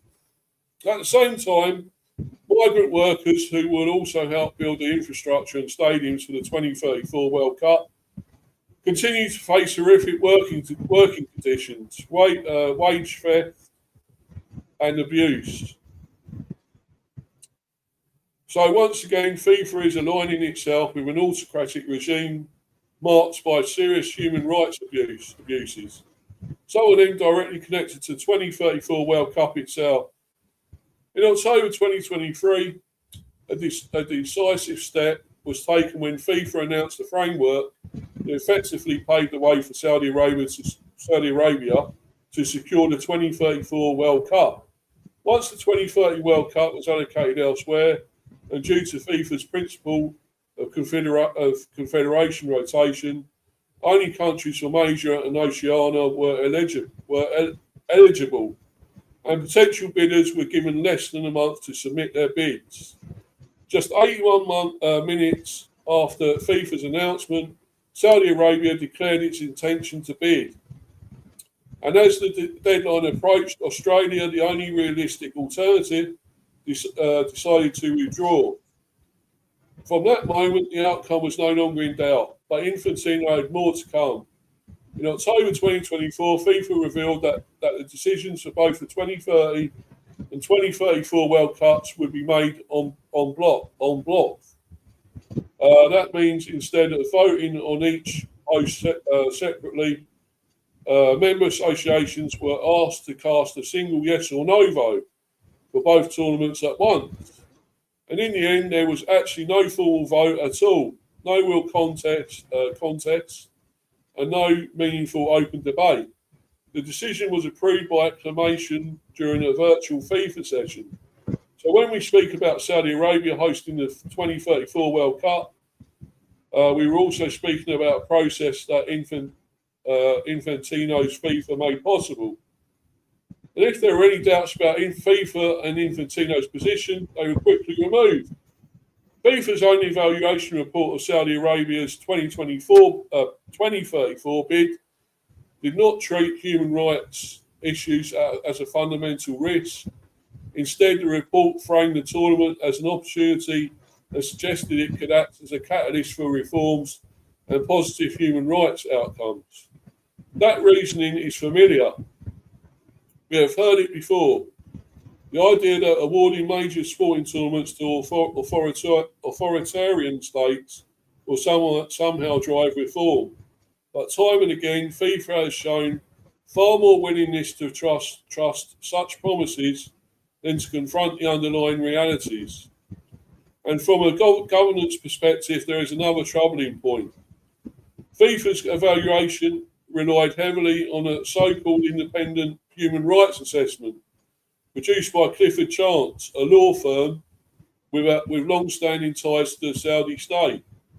Already when their report was released in July 2024, Play the Game highlighted significant conflicts of interest that raised serious doubts about the report's independence. Fahad Abu Hamid, a partner at Clifford Chance, was particularly noteworthy. He has served as a board member of the government-owned Riyadh Airports Company, as Deputy Minister for Laws and Regulations, and as an advisor for various high-profile state activities like NEOM and Saudi Arabia's Sovereign Wealth Fund. So what was presented as independent scrutiny appears in reality to be the complete opposite, and more like controlled validation. A presidency defined by proximity to power. Just as we saw with Vladimir Putin and with the leadership in Qatar, Gianni Infantino has built a close and visible relationship with Saudi Arabia's leadership, especially Crown Prince Mohammed bin Salman. They have met repeatedly at official meetings, at events, and at other sporting events hosted in the kingdom. And it's something that is actively communicated. Most recently, just a few days ago, Infantino met once again with Mohammed bin Salman. And afterwards, he publicly thanked the Crown Prince on his Instagram for his support and described the 2034 World Cup as a tournament that will be spectacular and bring the world together. What we are seeing is sustained political proximity to especially autocratic leaders, something Gianni Infantino has cultivated over time. A June 2023 investigation by journalist Anders Dane for the Norwegian magazine Josima showed that Infantino consistently presents himself alongside political leaders and disproportionately with authoritarian ones. Nearly 3 times as many of his public images feature authoritarian-leaning leaders compared to democratic ones. In recent years, no relationship has become more visible than with one of the leaders connected to the upcoming World Cup in 2026. So, yeah, well, a World Cup hosted by the United States, so obviously this was a little bit behind, Canada and Mexico, but increasingly shaped by the political presence of Donald Trump. That fraud, absolute fraud, overgrown Oompa Loompa, absolute joke. Infantino has met Trump on numerous occasions and has increasingly acted less like the president of a global sports body and more like a loyal political guest. He has praised Trump publicly, aligned himself with his initiatives, and placed FIFA over more comfortably with Trump's orbit. Yeah, he's in fucking orbit, let's be honest. Infantino even presented Donald Trump with a newly created FIFA Peace Prize, with no formal nomination process and no transparent criteria. And he has worn a red cap marked with USA and 45 to 47, a clear reference to Trump's non-consecutive presidencies. He wore it while he attended the inaugural meeting of the Board of Peace, which was established by Donald Trump. That's where it all began, and there is a final irony in this story, something that connects FIFA, Infantino and Trump to the old days of FIFA.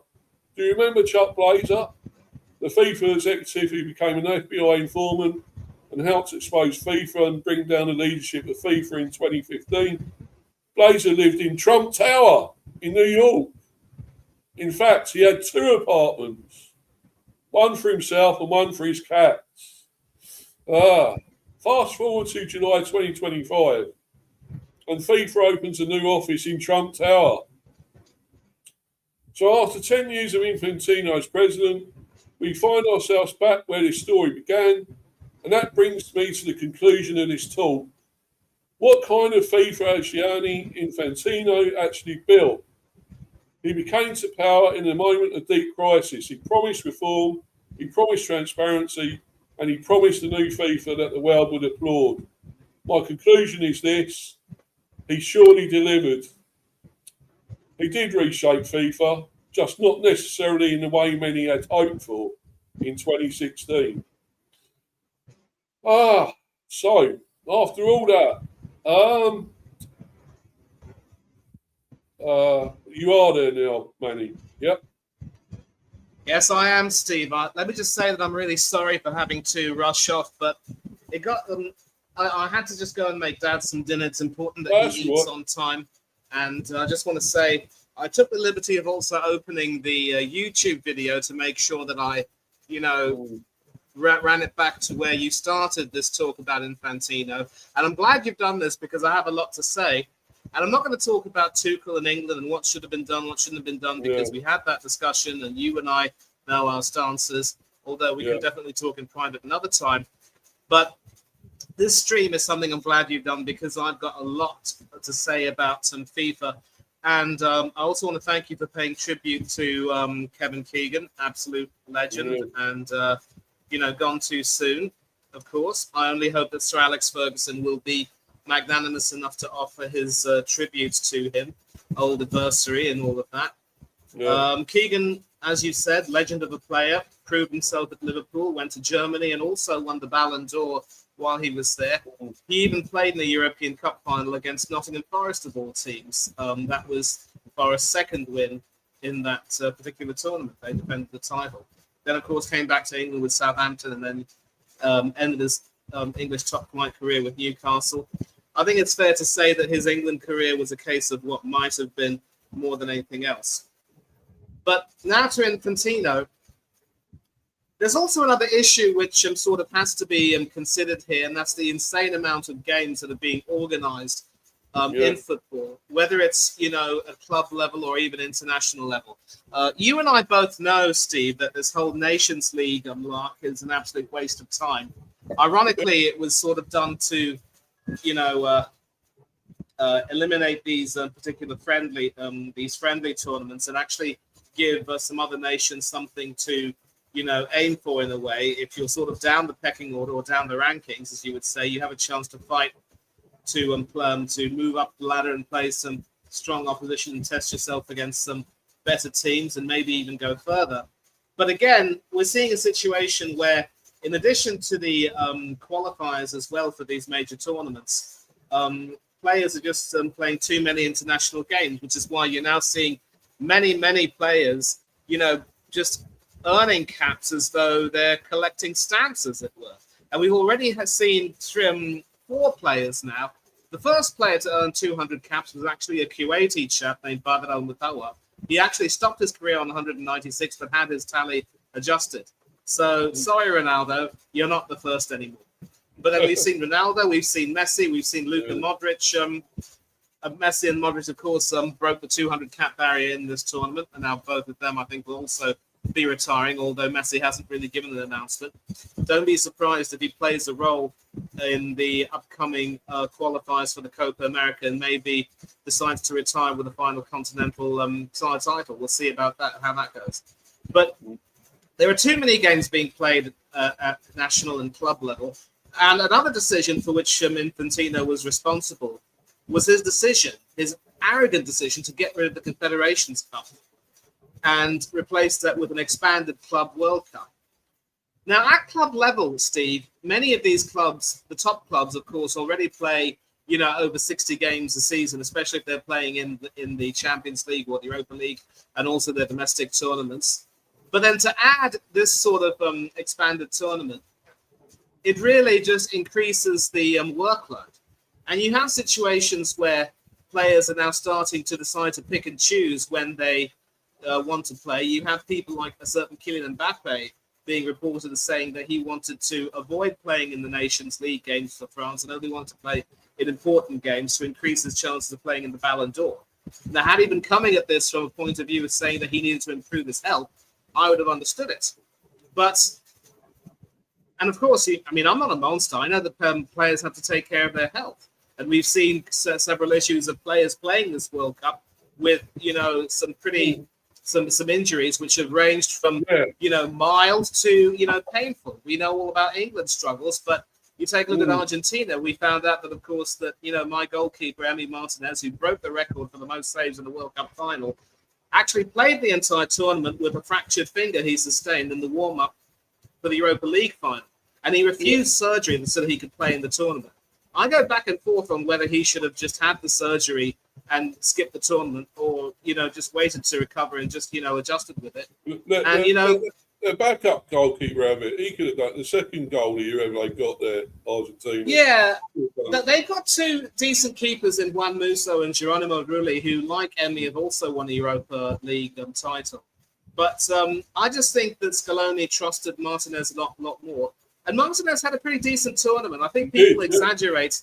They exaggerate the fact that he didn't have the best tournament by his high standards because, of course, of all the trophies he's won.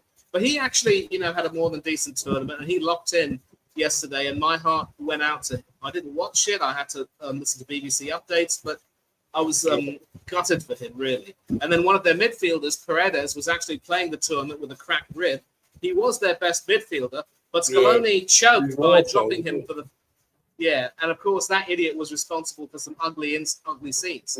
But then, with just running back to centre, you now have players having to, make decisions on whether or not they should skip major tournaments or major matches to deal with their injuries, or just grin and bear it.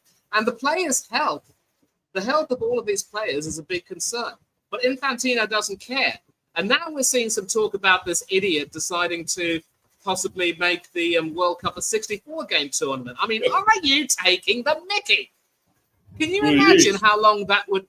Can you imagine how long that would be? We literally had an entire month trying to fit, 48 teams and all the games that were played, and it went on for a month. And frankly, I'm just glad it's over. I didn't watch a single game, and I wasn't really interested in. I mean, this entire tournament for me. Yes, the football was amazing, but then that's the magic of the World Cup. Regardless of who hosts it, you're going to get some great matches because it's national teams playing for the players play for something bigger than themselves. But this World Cup in America was an absolute sham. At least one thing you could say about the Qatar World Cup, despite the glaring human rights issues, which you dealt with really eloquently, I have to say. And I'm not being patronizing. I think you dealt with a brilliant article. At least it was a lot to get through, Manny. It was a hell of a lot to talk about all that. So I done well getting through all that. Yeah, it wasn't easy.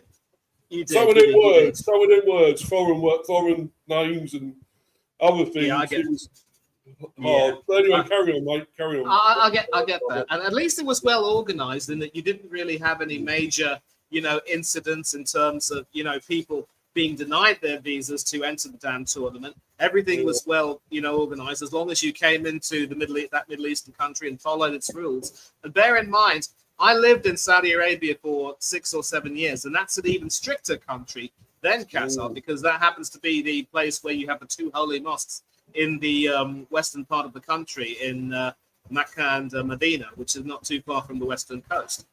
So with Qatar, at least it won't be necessarily as strict, but they are very conservative society.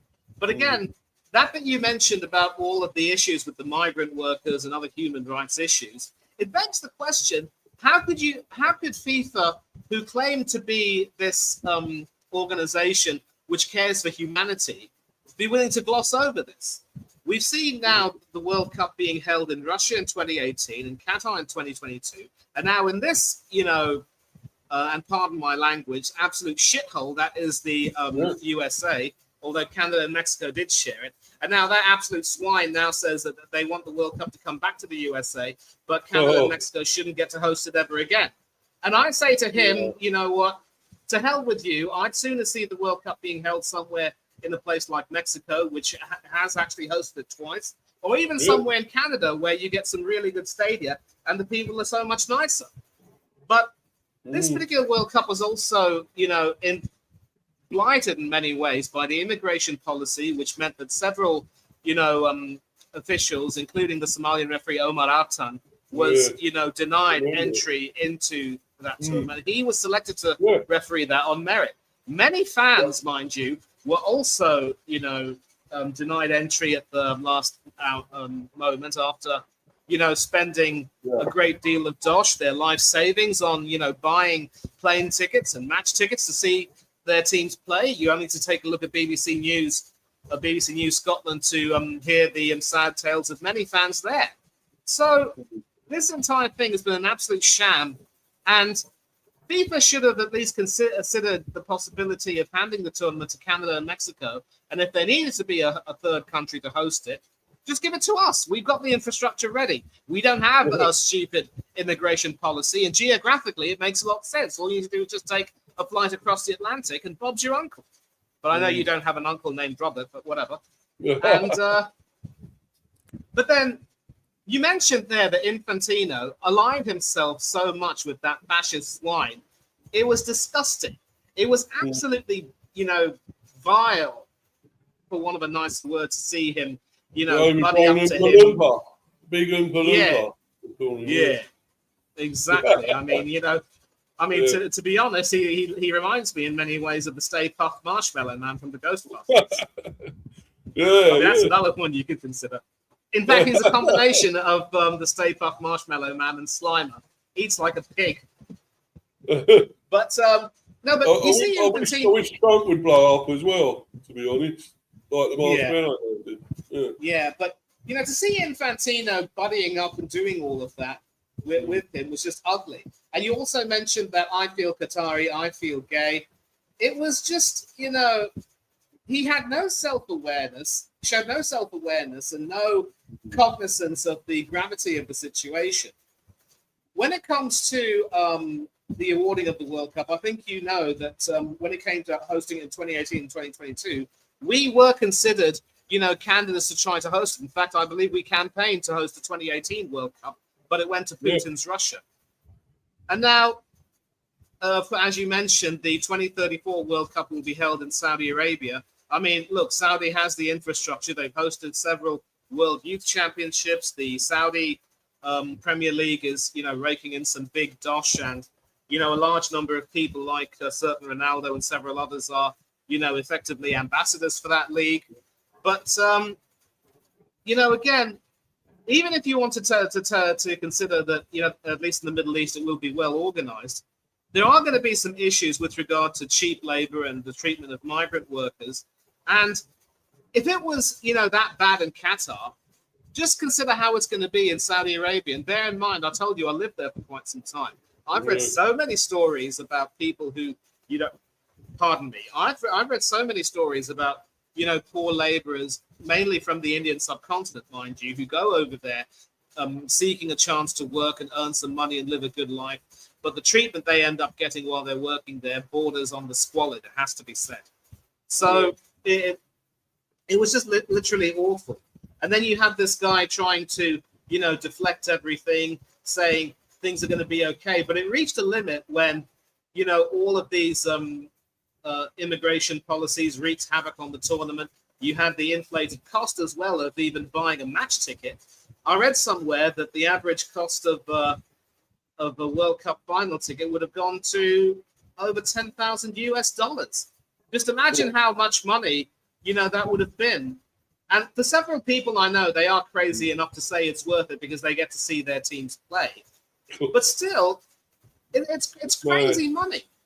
And it's reached a point It's reached a point where I'm pretty much considering not watching another World Cup while this idiot Infantino is in charge, because you just know that he's going to do something to really damage the entire sport as it is. And there is something called overkill.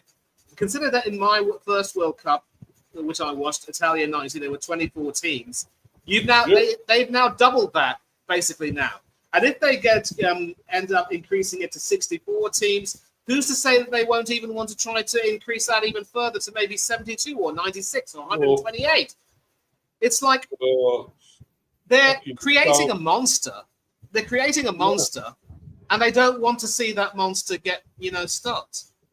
And it's all about, bringing more money into FIFA's coffers. And the worst part is players' health is going to suffer.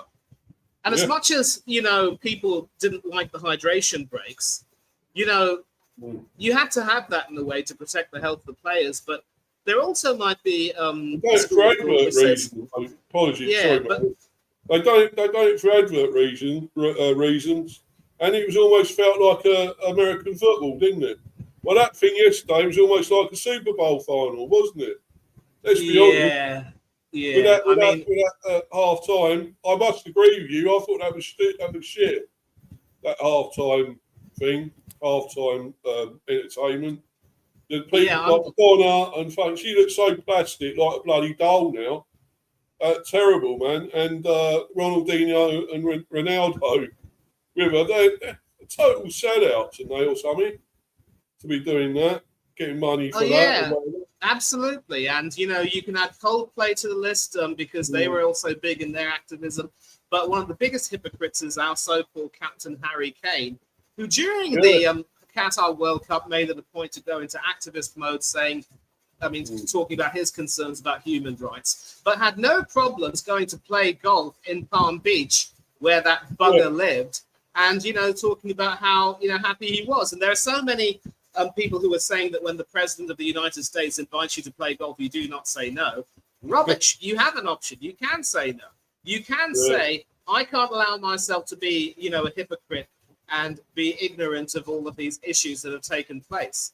And even the Germans as well have also proven themselves to be the biggest hypocrites when you compare everything with Qatar and this World Cup in the USA, which is why I'm quite happy that, Spain won in a way. I mean, I wanted Argentina to win, as you know, and I have my reasons, obviously, for my two favorite players. But Spain were deserved winners, and one thing which made me happy was that after that idiot's disgusting comments about Spain, saying we're going to axe you from NATO and cut all trade with you, he had the slight humiliation of having to hand the trophy to them. And when he didn't want to leave the stage and let them celebrate, he didn't want to leave the stage, but what Spain did was they edited him out. The wonders of technology. So it is good in the way that Spain won, and I have to say that although I didn't really rate them at first, I think they played the better football. They were the team that went out to win, and this is a lesson. You cannot go into a major final hoping to defend your way through 90 to 120 minutes and go to penalties. That is a recipe for disaster. Yeah. Do you think we would have beaten them, Manny, Spain? Do you think we would have beaten them? We got through. It's hard to say. I'd like to think that, based on what we saw in the third and fourth place playoff, from how our midfield was working and how we were, dynamic on the wings. And I absolutely agree with you that Rashford should have gotten more game time ahead of Anthony Gordon. But and the way we played against that France team, yes, it was a B-side France team, but they still had some more than decent players, including Kylian Mbappe, who, wanted to start the game because he wanted to increase his chances of winning the Golden Boot, when Deschamps actually wanted to, completely rotate the team. But it was Mbappe who said, no, I want to start. And even he was powerless to prevent them from going 4-0 down. So it's hard to say. I mean, had Tuchel found a way to nullify Rodri, we probably would have done it. And let's not forget that this is the same manager, Tommy Tuchel, whose Chelsea beat Rodri's Manchester City to win the UEFA Champions League back in 2021. So it's a case of what might have been. But I'm not going to talk about, Tuchel anymore because that's been done to death. But I want to say well done to Spain, and they absolutely gave Trump the treatment that, he deserved, and it was a wonderful victory for Pedro Sanchez. and to that little midget Javier Milei of Argentina declaring himself a Zionist and supporting Israel and Trump. Hold back, you little hobbit! Not even an Oompa Loompa, a hobbit. But it's like when you take a look at how and when you take a look at how things have just become so political with this tournament and how the games have the number of games have increased, the number of teams admitted has increased. I just don't know if I could stomach any of that. And as I said, I don't even know if I want to watch another World Cup as long as Infantino is in charge.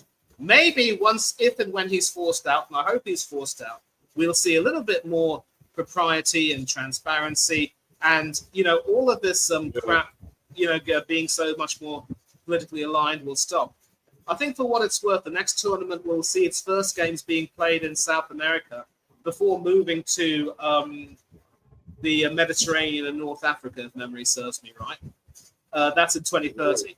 So maybe, logistically that tournament will be conducted better, although just imagine how ridiculous it is to play the first games in one continent and then have everyone travel over to a different part of the world. Again, it's all about the money. And who's going to foot the costs? It's going to be the individual federations. So with more and more and more money being pumped into the game, the more and more money these federations will want. And in the end, the players are the ones who are going to suffer. So there has to be, now that this World Cup is over, I want to see a full conclusion, another full conclusion. I want to see a full investigation into the processes that have been, undertaken throughout this World Cup. Because what happened, the football was amazing, but what happened in between this World Cup to several people, including that Somalian referee, was an absolute disgrace, Steve. And if there is any justice in the world, the USA should never get to host a tournament again. And there are so many other countries that have proven themselves worthy of hosting a World Cup and should have gotten a World Cup by now. Look at Australia and New Zealand, who hosted the previous Women's World Cup, where England reached the final against Spain. Ooh. And, we went toe-to-toe with them, but Spain ended up beating us. But there's so much wrong with the game at the top level now. Whether it's, increased politicization, increased, souvenism or what have you. And then this idiotic gesture of awarding this idiot the Trump Peace Prize, a stupid Peace Prize, the FIFA Peace Prize, because he was so upset about not getting the actual Nobel Prize. And then having the gall to praise him for playing his part in hosting an amazing tournament when he knew all of everything that happened. And I don't know if you noticed this, Steve, but he also said that people had to chill out about everything that's going on. How dare he? How dare that arrogant little bald-headed prick trivialize the struggles? Go on, brother. Yeah, how dare he, see it fit to trivialize the struggles of so many people who pay an arm and a leg to try to go to a tournament to see their country play, only to go through all of these obstacles because he wants to align himself with Trump's so-called immigration policy. Yeah. And I get, trying to improve security, but this was, on steroids in many ways. And then axing, qualified referees because of some ridiculous concerns about their links, terror links, which simply were not true in the case of Omar Artan. Infantino has blood on his hands for aligning himself with Trump. I have to say that now. Because if Canada and Mexico were able to, have everything conducted so smoothly, why were the US was pretty much, the sore thumb sticking out in all of this. And Infantino was just happy. And that idiot didn't even have the courtesy to congratulate Mark Carney or Claudia Sheinbaum, the leaders of Canada and Mexico, for their part in the whole thing. Everything just made me feel so sick. All the politics out of it. And of course, and as long as this, sniveling little weasel is going to be the head of FIFA, then I don't know if I can watch another thing. And the reason why I talk about the Nations League is, as this highlight says, UEFA is also aligned with FIFA. And the Nations League is very much, the brainchild, as it were, of UEFA. But this looks to be a really interesting article from The Independent. Ed Davey has a lot to say. Let's see what he has to say. Yeah, sure. I mean, just going back to what you just said there, I don't agree with that Nations League either. I don't like it. I think it's an extra thing that isn't needed tournament. I mean, I think I get the reasons why they've done it. It's for other teams that don't get a chance to qualify for these tournaments, gives them a chance, the smaller clubs, nations, to probably have a chance of qualification. Because I think wasn't it one chance even one time even San Marino could have done it nearly qualified or something. I thought they've got no chance otherwise, have they? San Marino, let's be honest. You think you have Luxembourg as well? Luxembourg have always been a weak team, but they've improved by leaps and bounds and could have qualified actually for the last Euros. Yeah, so I get why they're doing that, but I think it's unnecessary. That it's extra. It's extra. Games for when we're already trying to do qualification or Premier or other leagues going on, we've got extra games to play. It's not needed, Manny. It isn't, is it? But anyway, yeah, Lib Dem leader claims FA and UEFA should quit corrupt beyond repair. FIFA, amid World Cup controversies. Higher ticket prices and reversal of a US player suspension, as you mentioned, Manny, among controversies. Ed Davey says. I don't think I spoke about Balogun there, but that might have been the previous stream we talked about it. But that's another thing I don't want to get into. I don't want to get into that, but still, let's keep continuing. Yeah, the Liberal Democrats have urged the Football Association and other European football organisations to withdraw from FIFA. Following a World Cup marred by off-field controversies. Yeah. The party branded FIFA corrupt beyond repair. Exactly. Citing exorbitant ticket prices for supporters and a controversial decision to reverse a US player suspension after lobbying from Donald Trump. Wanker. So Ed Davey, the Lib Dem leader, stated that the FIFA boss Gianni Infantino, or as Trump calls him, Gianni Infantino, had crossed red line after red line. He added he has allowed the likes of Donald Trump to dictate on-field decisions. Yeah. While allowing corporate greed to exploit fans at will, destroying the integrity of the beautiful game. Yeah, totally. So Ed called for UEFA to step up and walk away from FIFA and start working with other considerations to build a clean, transparent governing body that puts fans first. Wouldn't we love that, Manny? Oh, absolutely. Yeah. The problem is, Steve, I believe when Infantino, and I'm sorry for cutting in, as you mentioned, I believe when Infantino became president, he said made all of these lofty ideals. A fat lot of good it's done since, right? Yeah, exactly, 100%. Anyway, UEFA, European football's governing body, had previously criticised FIFA for overturning US striker, as you remember him, following Balogun. Balogun. Yeah, that's right. Yeah, played for Arsenal. You'll remember. Yep. Had a very good World Cup actually. I thought he was quite good, really good for USA. Balogun's one match ban, which followed his red card against Bosnia after Mr. Trump personally lobbied Mr. Infantino.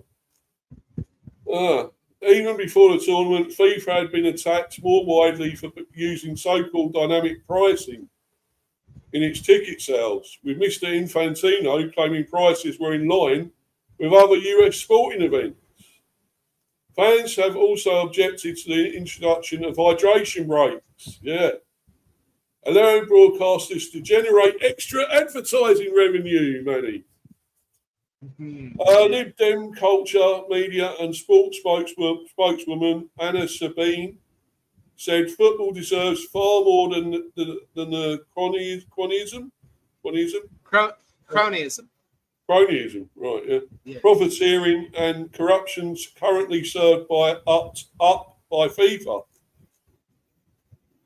enough is enough. Ultimately, it is the fans who are just trying to cheer on their team, who are seeing the rules of the game undermined and their wallets squeezed for all they are worth. Yeah. The Lib Dems all call for also comes after the White House's World Cup chief defended Argentinian players who unfurled a banner claiming ownership over the Falkland Islands after their victory over England on Wednesday. That's something I'm pissed off about. I don't like it. I really don't. FIFA's rules prohibit the display of political messages during the World Cup, and Downing Street has urged the governing body to investigate, and I hope they do. I hope they sort the fuckers out. Terrible. But Andrew Giuliani, head of the White House's FIFA task force, said on Friday night that the US Constitution's free speech protections meant the Argentina team had a right to make those statements. Right, no. And yet, Steve, they banned the Haitian national team from wearing a certain flag or pin on their uniform. Yeah. So it's one rule for one and another rule for another. There's no consistency. Yeah, I hate it. I hate it, buddy. You know, I really do. Yeah, yeah. It's not on. It's not right. And Argentina shouldn't have got away with that. They shouldn't. It's not good. All that Falkland shit. What are we talking about? 1982, and that's still ongoing because they won't let it go. It was not theirs. The Falkland Islands, not theirs. I hate it. I hate it, brother. You know, I really do. But they used it and they tried to get to us, didn't they, with it all as well? And maybe it worked slightly because we let them win it in the end, didn't we? So I don't know, but anyway. So anyway, what do you make of all that, Manny? Well, you know, the worst part about, you know, these statements, I mean, these statements are good, by the way, but the reason why they're not really going to be taken seriously is because, you know, there's still this duopoly in politics between the Labour government party and the Conservative Party. And as we know, the Labour Party almost effectively red Tories, although thankfully it's goodbye to Leary Keary, as it were, and you know, Handy Andy is now the new Prime Minister. So good luck to him. I hope he'll do a better job and be more, you know, and have more spine than that idiot who was supposed to be a human rights lawyer, but is happy to disregard human rights for his own convenience, what have you. But Liberal Democrats are always going to be disregarded as more of a third party. They're still a little bit too far to the left. And so normally they're not really taken seriously, but there is a lot of merit in what they're saying. The only problem is, yes, you can sort of say you want to break away from FIFA and start something new. But then the question is that always going to be treated with any kind of legitimacy? Is that going to be taken serious? As a cricket fan, I'm sure you'll know about the IPL. Well, that actually was, you know, before the IPL came, there was actually a league which was started in the attempt of with an aim to try to improve the fortunes of the, you know, cricketers based in India, of course. And I think that was in light of the Indian national team's failure to qualify for the next stage of the 2007 ICC World Cup that was held in the West Indies. That also saw, you know, the legendary coach Bob Wilmer, who was coaching Pakistan, pass away not long after Pakistan failed to make the Super 6 stage. So rest in peace. Former England Test player, of course, as well. And before that, they came up with this thing called the Indian Cricket League. And this was sort of regarded as, you know, something that would provide, you know, a means of offering these talented young Indian players, and some Indian players are outside the threshold of Indian selection to play. And with regard to foreign talent, they wanted to focus on getting mainly recently retired internationals so that, you know, they could learn a little, they could act as proper mentors for these young players. But because it didn't have the support of the BCCI, the Board of Control for Cricket in India, it was regarded as a rebel group. And there were so many attempts to try to, you know, shut it down. Eventually, and a lot of players who ended up who wanted to sign up for the ICL because, of course, they were being offered better money. You know, they were threatened by being told that they would never be allowed to play international cricket again, and because of the huge influence on the BCCI on world cricket, you know, the ICC was just not really willing to, you know, cross them in a way. So in the end, the ICL ended up becoming a defunct organization, while the IPL has sort of grown in a way.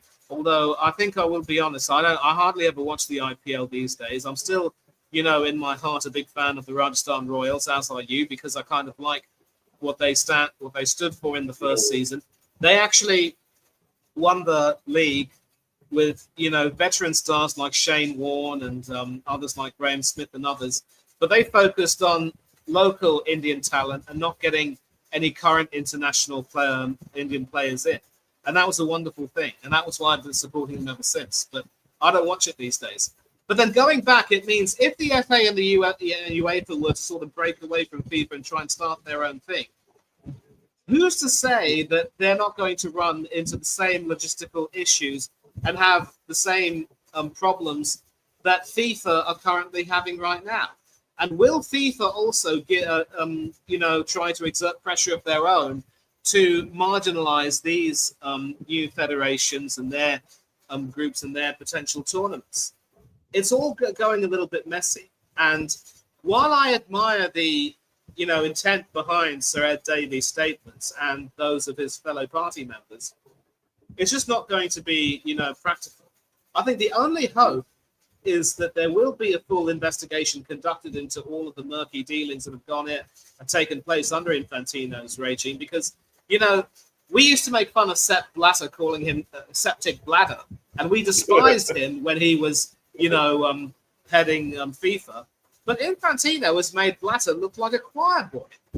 And yet, I don't even know if an investigation will go forward, because we see now that the way things are going, it's as if there's a huge oligarchy when it comes to running these big organizations and even big governments as well. We're seeing that in the US, that any attempt to try to get some kind of justice and transparency will end up being for naught. It'll be quashed.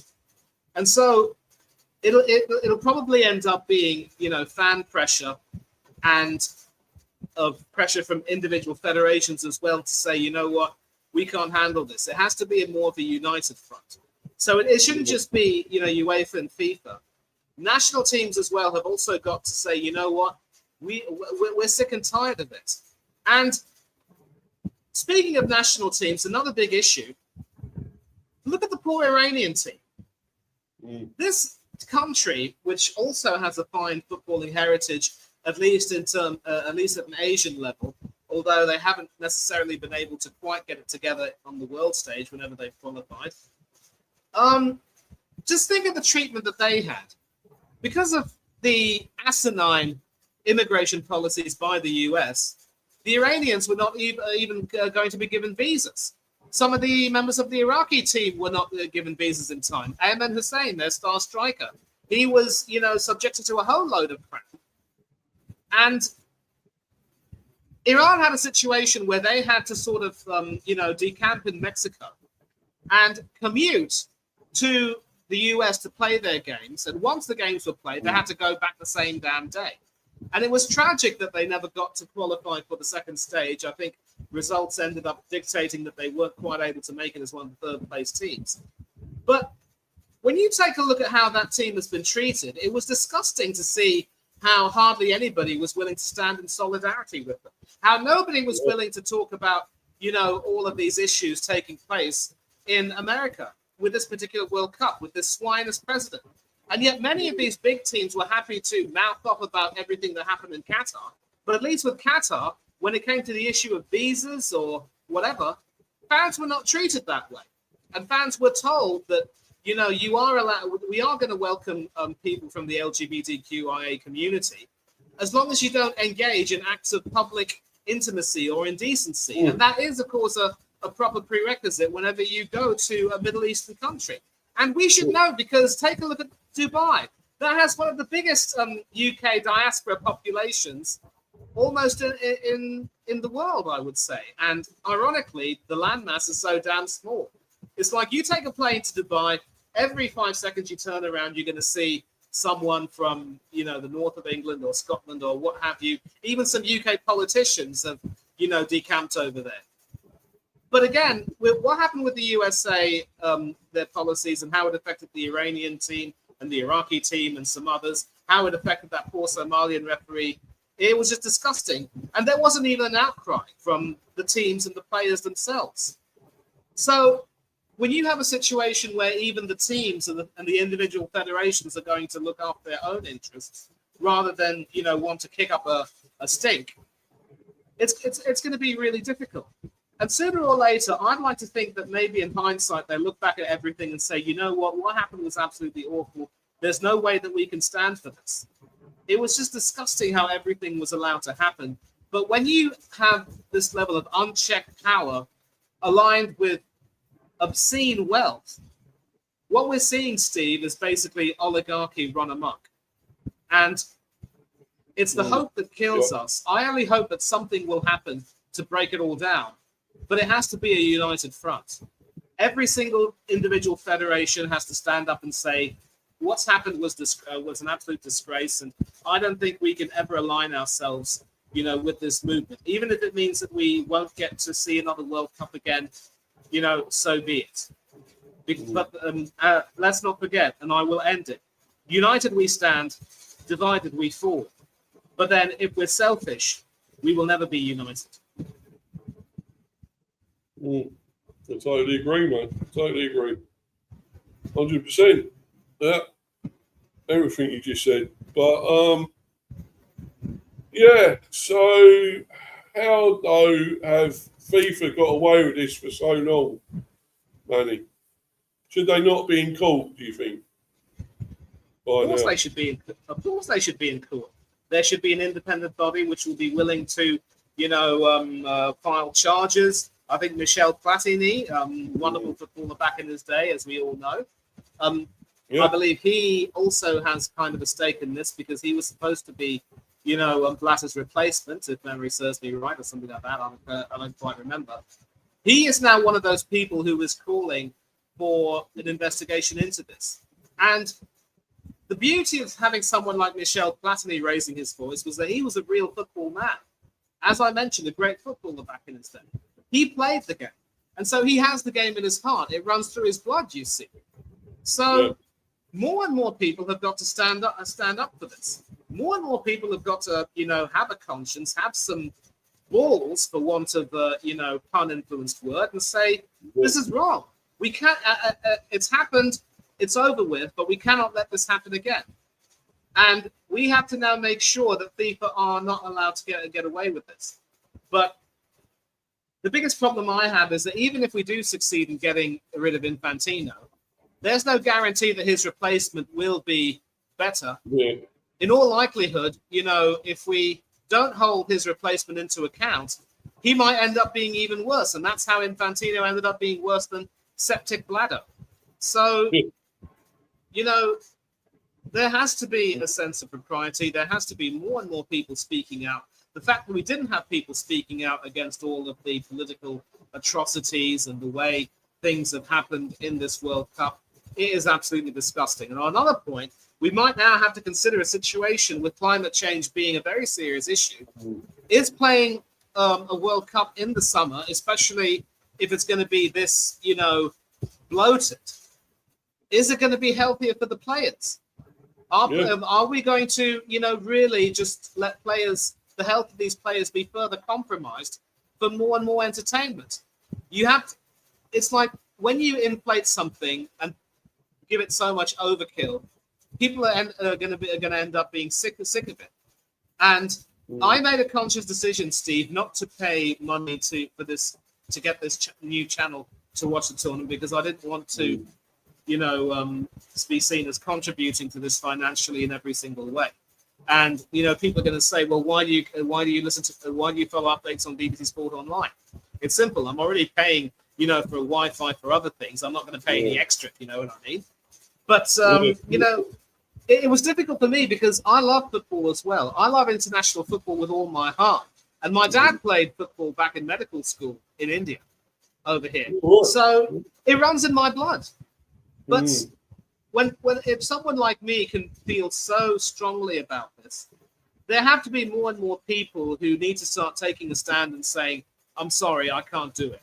And as much as I love the World Cup with all my heart, I love all international football with all my heart, I just think there may end up being a time when, I might have to say it's just not worth, watching football and devoting my time to it with everything that's happening. And even at club level, mind you, my club Arsenal have entered into a sleeve sponsorship with this brazenly Zionist Israeli firm that's proudly contributing to the genocide in Palestine.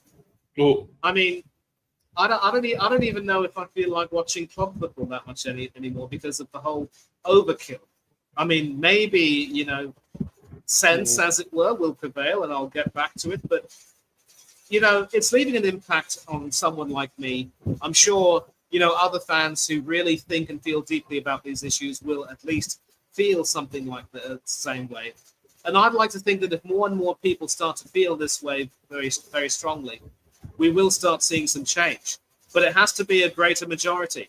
It has to be a huge turnout of people standing up and saying enough is enough. And for the players not to do that, for that swine Harry Kane to go and play golf with Donald Trump as a means of supporting all of this, I say shame on the teams, shame on the players, shame on Harry Kane. And I don't want to see this guy playing for England ever again. I don't care if he's a few caps away from... Yeah, exactly. But we rested him for the 3rd and 4th place playoff, and we pumped France for 6 goals. So there should be life after Kane. I don't care if Harry Kane is only a few caps away from breaking Peter Shilton's record. Wayne Rooney retired a few caps short.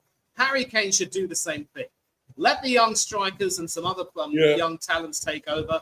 He should go. Jordan Henderson should go. Jordan Pickford should definitely go. John Stones should go. Any other veteran players I can't think of who, aren't in the picture or who are past their prime should also go. Harry Kane should have been picked for this tournament, but I don't see him playing for England anymore. Kyle Walker's already gone. We need to move on. But more importantly, more and more players have got to start speaking up and saying what is happening with FIFA and what is happening around the world is wrong. Marcus Rashford, you campaign so much for feeding children back in England, which is magnificent, and I love you for it. Why can't you use your reach and your mouth and your voice? Yeah. Footballers are hypocrites, mate. You think they're big players on big money, they can go anywhere. And, ambassadors like David Beckham and all that can speak out. Don't get me started on David Beckham. He's supposed to be a UNICEF Goodwill ambassador. What the hell has he done with for all of these issues in the world? The genocide in Palestine, what's going on in Sudan and the Congo. I mean, he was a fine England captain, represented us with distinction. But again, it just goes to show when you're corrupted by money, you lose your sense of morality. Yeah, it is a shame, as you say, but this has gone on quite a while. And it took a while because I had to go through a lot of other stuff to begin with, which I wasn't going to do until it turned up, obviously about Kevin Keegan, but I wanted to do that to pay tribute. And then obviously the talk about the football with England again, with Tommy Tickle. I really don't want to talk about it because I don't want to back this guy. I don't want to back the team until it's different, until things are different. I can't back him, and I won't. And this dead rubber match, 6-4, yeah, fantastic game of football, entertaining, but it don't mean anything to me anymore. That doesn't mean anything. It's 3rd place and a bronze medal. What is that at the end of the day? It's nothing. And I'm sorry, I just can't back it. And until things change, till he changes, when he won't change anything, he's still stubborn, he'll do the same shit. Again and again, he's on 8 million quid, so who cares, eh? Bloody German waddy, mate, as far as I'm concerned. And, Well, I'll tell you what, I would have him out at Arsenal instead of that other fraud we've got who's being paid even more. And at least we'll see some attacking football being played every now and then. And as I said, Steve, once these older players, get out of the way. We will see some younger players coming in, but he has made some mistakes, and he has to own up to them. So on that, I completely agree. Well, unfortunately, he's going to stay here, and if he don't make things better for the Europa, European next one, Europa, whatever what's it called, European Championship, Euros. Yeah, that's it, European Championship. So that's 2028. If he doesn't fix things by then, he's got to go. He's got to go. Yeah, and we don't see any change. Agreed. And speaking of Euros, I hope you had something to eat before coming on. Oh, I did, yeah, thankfully. Because I knew I'd be on here a long time, you see. So you saw what I did there, right? Euros. Oh yeah, very good. Yeah, very good, man. You're sharp as a tack as usual, aren't you? Yeah, but, I try, Steve. I try. But anyway, buddy, I think we call that it for this because it's gone on long enough, isn't it? And nearly 3 hours now. So it's been a really great stream. I've enjoyed it. Obviously, it's so much to talk about. Not just with this, but obviously we talked about Kevin Keegan. Have you got any tributes you want to say about him? Obviously, he was a great player. Yeah, I did mention that he was a great player, and obviously he was long before my time. So if I wanted to watch him play, it would have to be in highlights. But it's just sad how people at Liverpool don't seem to remember him as fondly as people at Newcastle United do, because he was a fine player for Liverpool as well before moving on. But I'm sure they would have given him some tributes, and he had potential as a manager. Obviously, he was a part of that Newcastle team that very nearly scaled that peak, only to lose out to. I love it. Yeah, exactly. And as I said, I hope Ferguson will be magnanimous enough to offer him some tributes, and maybe they made up, didn't they? I think they made up, didn't they? Maybe they did, and maybe I'll read BBC Sport and he will say something. But I think as a manager, he was a little bit like how Alex Stewart was captain of England. Not exactly the best tactician, but very passionate and believed in a great deal in collectivity and performance. And Stewie did his best as captain, and maybe he should have been captain instead of Michael Atherton, who I thought. I mean, we didn't call him Captain Grumpy for nothing, but when Nasser Hussain came in, obviously things after a horrible start changed for the better, and we're all grateful. I think Keegan as a manager was,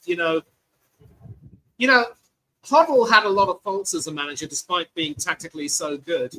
And I think he deserved to be sacked at the end, and especially for, what he did with Paul Gascoigne. I mean, I understand why he had to drop him, but to throw him under the bus publicly was absolutely disgusting. And then his comments about disabled people were horrible. And then when Kevin Keegan came in, oh, you bet. And when Kevin Keegan came in, obviously we had some difficulty in qualifying for the Euros.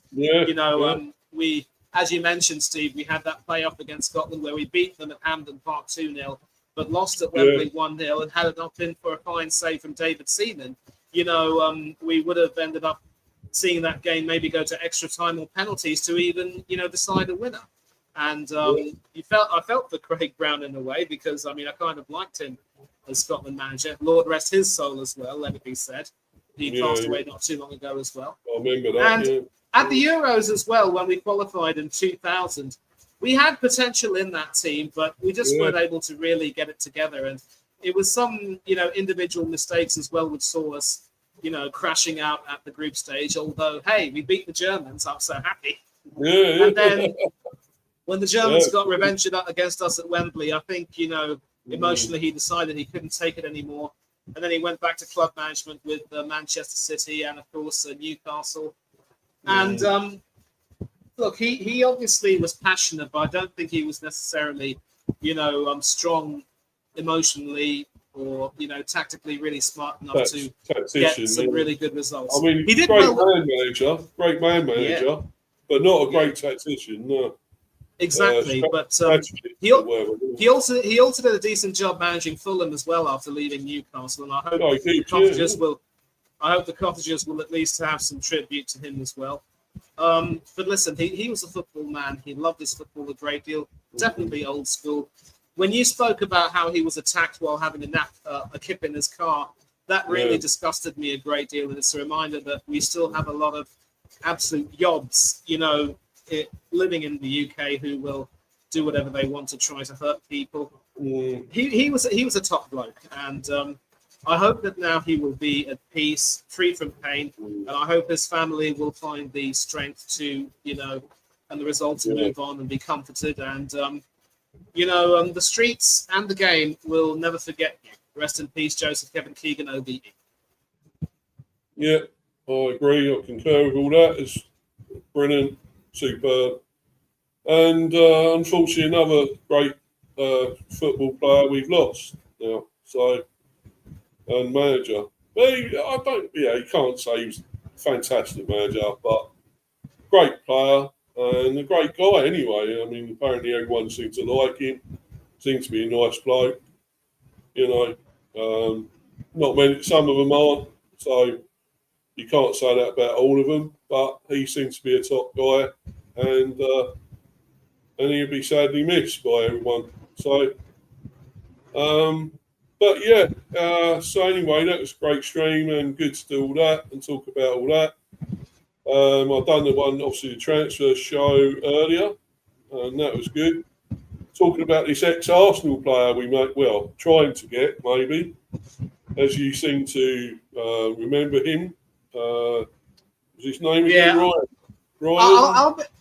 I'll be honest with you, Alebiosu, and as I said, Steve, I had to do some research on him, and he never really made any appearances for the first team. He was a youth player who, had some chances but didn't really take advantage of it. Islington born, of course, so Arsenal was in his blood, but he never really made the grade. He's now, of course, with Blackburn Rovers, and maybe if he's able to get them up to the. He was a part of how they survived relegation last season, obviously. So now he's got to try and set his sights a little bit higher. They finished 20th last season, of course. So maybe he'll, if you do manage to get your hands on him, I think you're going to have to do a lot of work trying to get him up to speed with the Premiership and make sure that he will really hit the ground running. He's 24, so he should be approaching somewhere like his prime, right back. So he will certainly provide a little bit of maybe some competition for Michael Coyote and Aaron Hickey, but he will also learn very well from them. And if you do get him, good luck to him and good luck to you with him. Yeah, mate. Yeah, I hope so. But there was talk about him. He may just stay there, but I hope not. I hope we can convince him to leave. Or it's us and Rangers. I don't think why would you want to go to Scotland? Sorry, no offence to the Scottish and the Scottish Premier, but to me it's a farmers' league, mate. That's what I think of it as. Two teams really, although last season 3 with Hearts, and probably they should have won it, but we all know possibly why they didn't, man. One of my friends is a Celtic supporter, and obviously, we talk a little bit about that. You've got to give credit to Martin O'Neill, obviously, for the way he came in and steadied the ship after the disastrous appointment that was Wilfred Nancy. And, you feel for Hearts and how they got broken near the end, pun intended. But look, you've got to say that, again, like Newcastle under Keegan back in the day, they just choked near the end, and Celtic just had more and more of the experience. And the sad part is, of course, that Craig Gordon, who recently announced his retirement, legendary Scottish goalkeeper, who should have played at the World Cup. Damn you, Steve Clark! Yeah. Instead, he picked, Angus Gunn, who I call Tommy Gunn, basically. Man wasn't even good enough to play for Nottingham Forest last season. He played in the World Cup. Fat lot of good that did. But, Craig Gordon obviously played his part in Hearts getting that far. He replaced, he came on as a substitute and produced a brilliant save in the 93rd minute to seal a win over Dundee, which is brilliant. He ended up, losing out on the title, and he's retired recently. Great servant, top man, top bloke, enjoyed watching him play. And, but anyway, on the plus side, it meant 2 ex-Gunners celebrated League and Cup double, Kieran Tierney and Alex Oxlade-Chamberlain. So, I'm a happy chappy. Well, that's good for them, isn't it? They didn't get it. get a chance at Arsenal, did they? Really? Let's be honest. So No, good for them. Ox actually did play some games for us, and he was an important player for Wenger. But the injuries just kept piling up. He wasn't getting enough game time. He ended up going to Liverpool and winning plenty of trophies under Jurgen Klopp, and then his career stalled a bit. And he's doing fine, of course. We know that. We know all that. Yeah, yeah. But Tierney's happy. He's back playing for Scotland again. Yeah. I just hope he stays injury free for a little bit longer because his hamstrings are made of, glass. He played a bit in the World Cup, didn't he? I think. He did. And I think going forward, Andy Robertson should probably retire from Scotland. And Kieran Tierney might end up being used as more of a starting left back. But yeah, so many developments, and I think at least we won't have long to wait until the club season starts again. And even then, Steve, I don't know if I'll be really willing to devote too much time to it. But then, hey, football's in my blood. It is what it is. I'm looking forward to it again, Manny. I want to get back to it. To be honest, I love the Prem. Well, with my team now, see how they can go after that great season we could have got Europe, not far away from it. People are saying, well, aren't you disappointed or frustrated? I said, in a way, I'm not, because I don't think we could have coped with it, Manny, to be quite honest. Europe. It's games in the week, game at the weekend, weekend, week, whatever. You've got to have a big squad. You've got to have enough players to cope with all that. I don't think we would have done. I don't think we could. And we got a good team. Don't get me wrong, it's a decent team. But I'm not sure we were ready for Europe anyway. And well done to Bournemouth and Brighton and Sunderland, don't forget. Third season in the Premier, they get Europe. Well, what happened with us then? Why couldn't we have done it in our first season? Eh? But, but well done to all those three. But they've got to cope with it. I will say briefly, though, you dodged a bullet because, Bournemouth and these other clubs have now been told that they've got to comply with SCI issues to make sure that they can remain sustainable and so forth.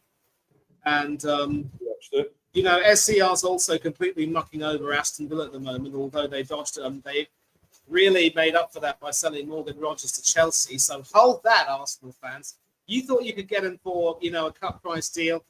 It just goes to show, if you want the best, you've got to spend more to get the best. Otherwise, if you're going to be cheapskates, you won't get anything at all. And we do this every time. Even to you, Stephanie. And listen. Where have you been, Steph? It's nearly finished now. But anyway, and you're nearly finishing. And I will say this, of course, as a final word on Brentford, because this is, of course, a Brentford fan channel primarily. You've got to walk before you can run. And I think under Keith Andrews, you have a manager who could potentially keep you well stabilised and do maybe even a slightly better job than Thomas Frank did. But then if you're not careful and if things don't work out quite well, you could find yourselves in a bit of trouble. So just make sure you do what you have to do. Just keep winning games, playing your football, do what you have to do to make sure that you stay afloat and you can slowly try and aim higher. And if you do get European football next season, by finishing high in the league or maybe even winning a cup, you never know, it can happen. Then you can start to think about, doing what you might want to do there. But with that, I wish you good luck. I was worried, Manny. I was worried. Sorry, brother. I was worried because thinking about Keith Andrews again having it second season. I think we got a little bit lucky with the season. I'm not sure. I wasn't still backing him. But now he's brought in Damien Duff and people like that.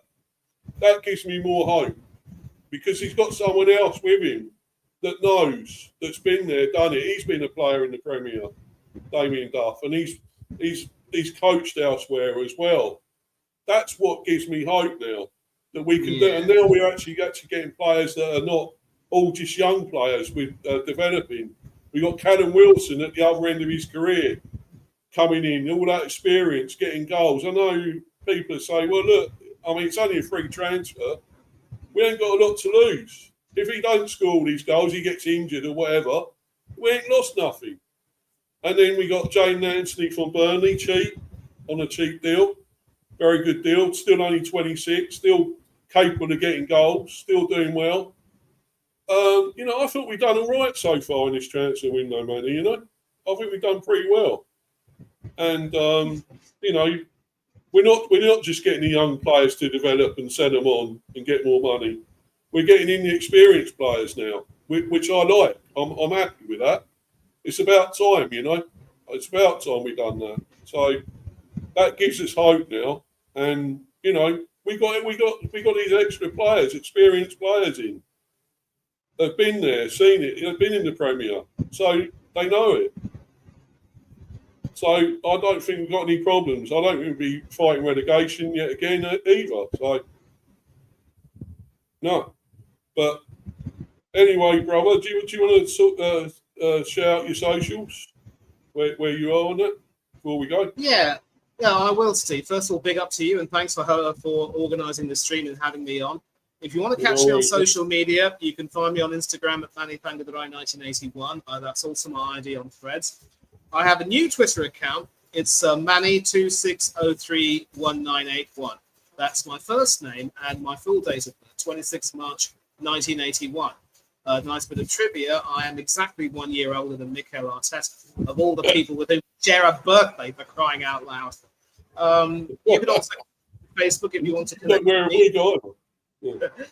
Yeah, if you on Facebook and connect with me, I will, respond. But you might want to send me a message letting me know who you are. And as far as YouTube is concerned, I will be getting back to doing the Football Has a Problem series with my good mate Craig Beasley from Up the Cherries and all departments. Shout out to him. Brilliant. Fan channel, of course. I know that there was a bit of beef between the two of you, Steve, but that seems to be resolved. We've got on now, mate. Moved on. It's all right. It's no worries. Yeah, that's good. That's good. And I might also be doing a little bit more work with some Arsenal fan channels. Shout out to the Arsenal voice, Rashid. I go on his show a lot. And maybe one or two others. I might be scaling back my Arsenal, YouTube stuff so that I can focus a lot more on working with some other club channels. Obviously, Bournemouth and now Brentford here with Steve. Just trying to get away from the Arsenal echo chamber, as it were, and broaden my horizons as more fan. But anyway, I just want to say thanks once again. R.I.P. Kevin Keegan, of course, and Infantino, and to all those cowards who've, contributed in their own way to this tournament being a bit of a sham. Despite the quality of football being played, there have been issues. You're all complicit, and you need to hang your heads in shame, and you all need to look inside yourselves and say, this cannot continue. We've got to demand some change. So thank you, Steve, for bringing up these issues. And thank you to everyone in the chat who's, come in and spoken, obviously. And I hope to see some of you again. And maybe I'll come back to discuss another issue with them, Steve, which I do seem to enjoy. But until then, I've got to go and eat. No gyros on the menu for me tonight, but I am quite famished. So I'll see you all soon. Take care of yourselves. Be safe. Be happy. Do unto others as you and others do unto you. And don't do anything that Mr. B or I wouldn't do. Until then, from Steve and me to you, I bid you adieu. Yeah, thanks again, brother. Thanks for coming on. Always much appreciated. And thanks everyone that's been watching. Follow me on Insta, Mr. B for Life 182, and Discord, Steve the B, of course. Also subscribe to Mr. B, Hyper Football Chat, on this channel, of course. So please keep smashing the like, subbing if you're new. Still on 240, unfortunately. So please get me up higher. That's 10. I need 10 more subs for 250. So get me there, guys, please, and hopefully further on get up towards 300, 400, 500. I'd love to get to that 1K sometime. That'd be amazing, but we'll see. It's going to take a while, I think. But anyway, this is still a small channel, but obviously I'm still growing it and it's still going well. And I do these. I don't think I'll get as loads of views with these ones, but I still love doing them. I still love debating all this, especially with England at the moment. with Tommy Tickle. I've got to debate it. I've got to get it. I've got to vent, get it off my chest because it's bad. I'm fed up with it. I don't want the guy in charge. I hate him, Tommy Tickle. He's not. Shouldn't be the manager. German Wally. That's what, as far as I'm concerned, he is.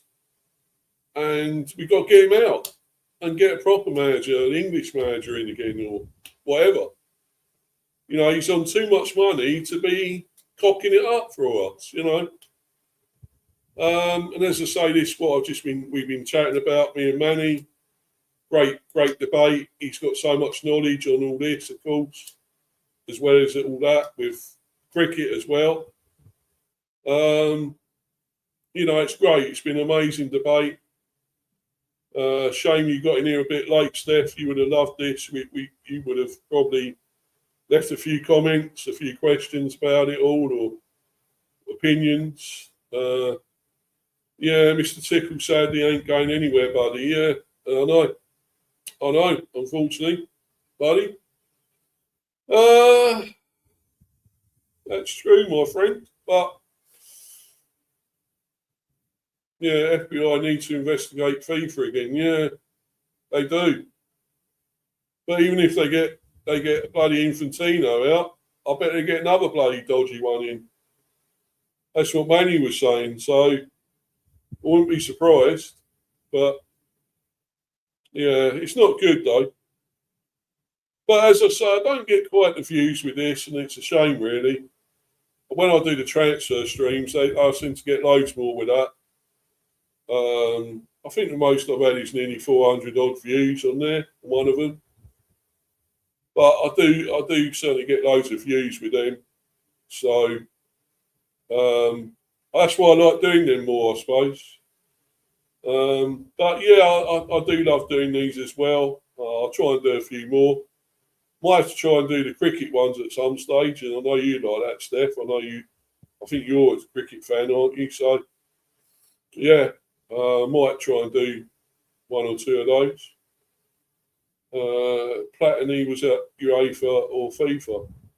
FIFA, I think. Yeah, he was FIFA. Michel Platini, I believe. Yeah, I think he was. Yeah, well, he was going to be the new president of FIFA. But, of course, there was those dodgy dealings. So, yeah, that cricket was awesome. Yeah, great win, yeah. Yeah, it was. It was a great win, Steph, you know. Great seeing them win, you know, win the ODIs, beat India. That's quite a feat, you know. A very good team, brilliant team, India.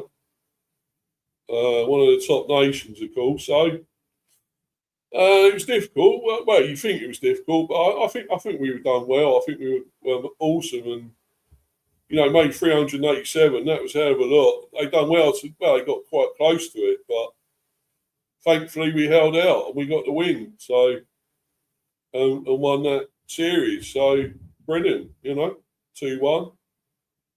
Now, unfortunately, I think we've got a while till any of the others. Well, till the test matches. Although I think it might be next month actually. It's either next month or I think it is next month. Yeah, Pakistan. Yeah, I think that is next month actually. So actually, it's not that far away. Yeah, I think it is definitely next month.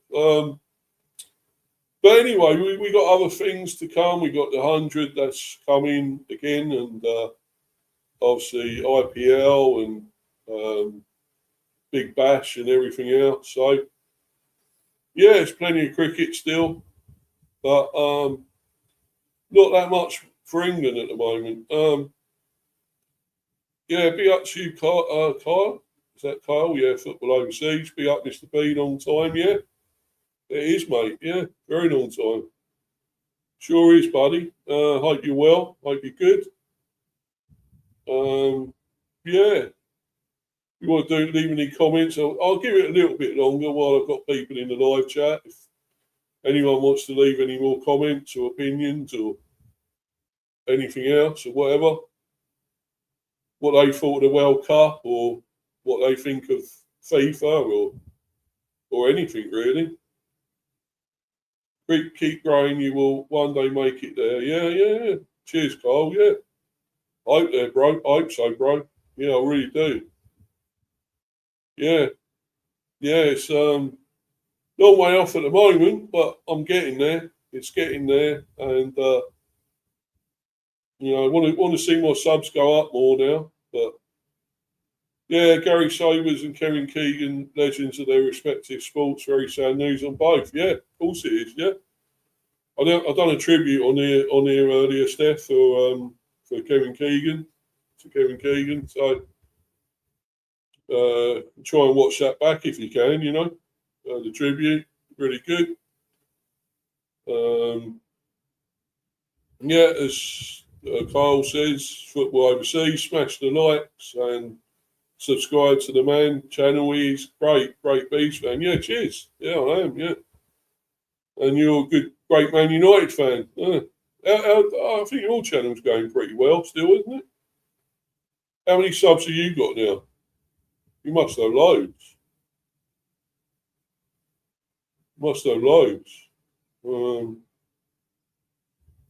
Yeah, you've done it quite a bit over the World Cup, I think, didn't you? Watch-alongs and stuff.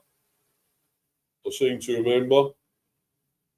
I used to keep flicking between them because there were so many watch-alongs and things going on over the World Cup. So just kept switching between all the channels, really, all the streams, But now it's over. I mean, thankfully, we've had those where you had to stay up overnight, 2 a.m. or 3 a.m., 4 a.m. in the morning. Or thankfully, they've all gone. First FA Cup final I remember was 1974 when Keegan scored so ironically against Newcastle. You must have only been a really young girl then, Steph. I'm surprised you were born then. But anyway. Well, actually, you say that. I was born in 74. So, yeah, thanks for saying that, because I was born then. No, you can't have been. You weren't born then, surely. Surely, Steph. Yeah. Smooth, Steve. Yeah, that's me. That's me, Steph. I'm a smooth operator like Kevin Sharder. Got Kevin Sharder at Brentford, smooth operator. Sorry, I've got a little bit of a croaky throat at the moment, so I'm sorry. Apologise for that. I mean, my singing voice is bad anyway, but with this sort of croaky, funny throat, smooth operator. Yeah. Yeah, I love that bit of Sade. All about the singer, not the footballer, but he didn't do that well, not as good as I thought last season, Kevin Sade. But he might stay, and I hope he does better this season, though. I can't wait for the new season. I'm sure you're the same, Steph, Steve always sings when he's winning, yeah. Yeah, I sing badly when I'm winning, yeah. But, yeah. Thanks for that, Steph. But, yeah. But, yeah, as I say, I can't wait. I can't wait for the new season. And we got Spurs first. Surely a chance of 3 points at home in our first game. We must get 3 points from that, surely, you would say. I mean, I don't want to be honest, I don't want a repeat of our last season because we lost to Forest away. Not a great start. We were pretty poor in that game as well. Although Igor Thiago scored, of course, his first goal for us, penalty in that game. So that was the only positive out of it, though, unfortunately. Yes, 22nd of August can't come soon enough. We have Hull away, of course. Yeah. Well, that should be 3 points for you, surely, shouldn't it? Although, yeah, Hull could be tough stadium to go to.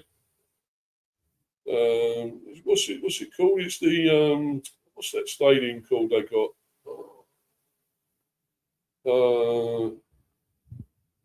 Ascan. Is it, what's that? Stadium they got. Yeah, I can't think of it at the moment, but Bee Sting Spuds United tame the Tigers. Yeah. Let's hope so, Steph. Yeah. I would think. I mean, I know Spurs. Look, they've been signing so many players now. It could be a tough one in the end because Spurs getting all these players, bloody Fernandez and Tonali and so forth. It might be harder for us, but I still think we could win it. We're at home. We got a better chance. We got new players ourselves, so we got players returning from injury. Malambo, Carvalho, and so forth, all coming back. So I think we'll be okay. I really do. We're still buying players as well. We don't stop buying yet.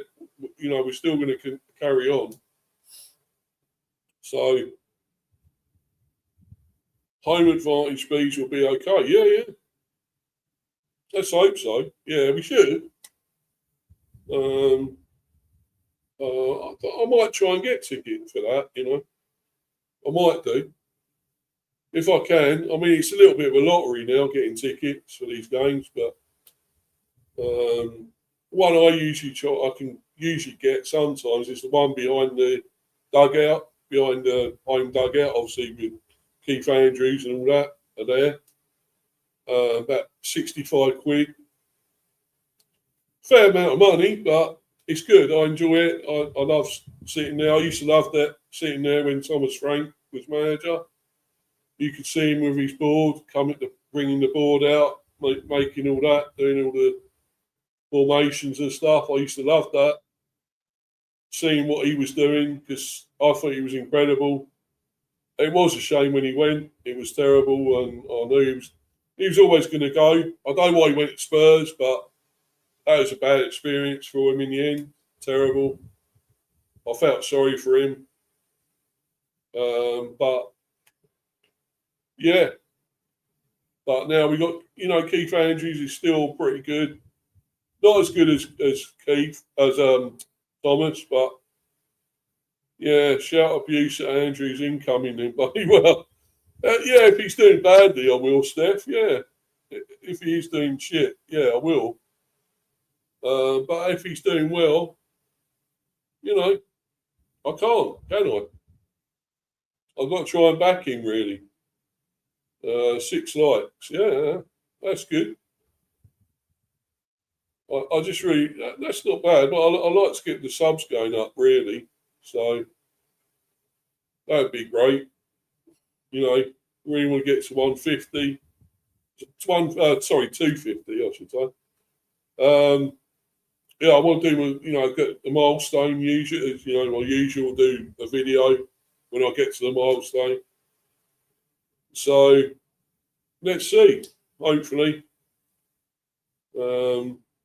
yeah.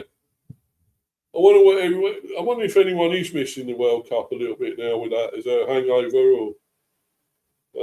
Because games nearly every day. Well, I hated the ones in the morning though, night time, where morning. Didn't really want to stay up. I ended up staying up for that England one that we actually won, Mexico. But I'm happy to get back to normal now.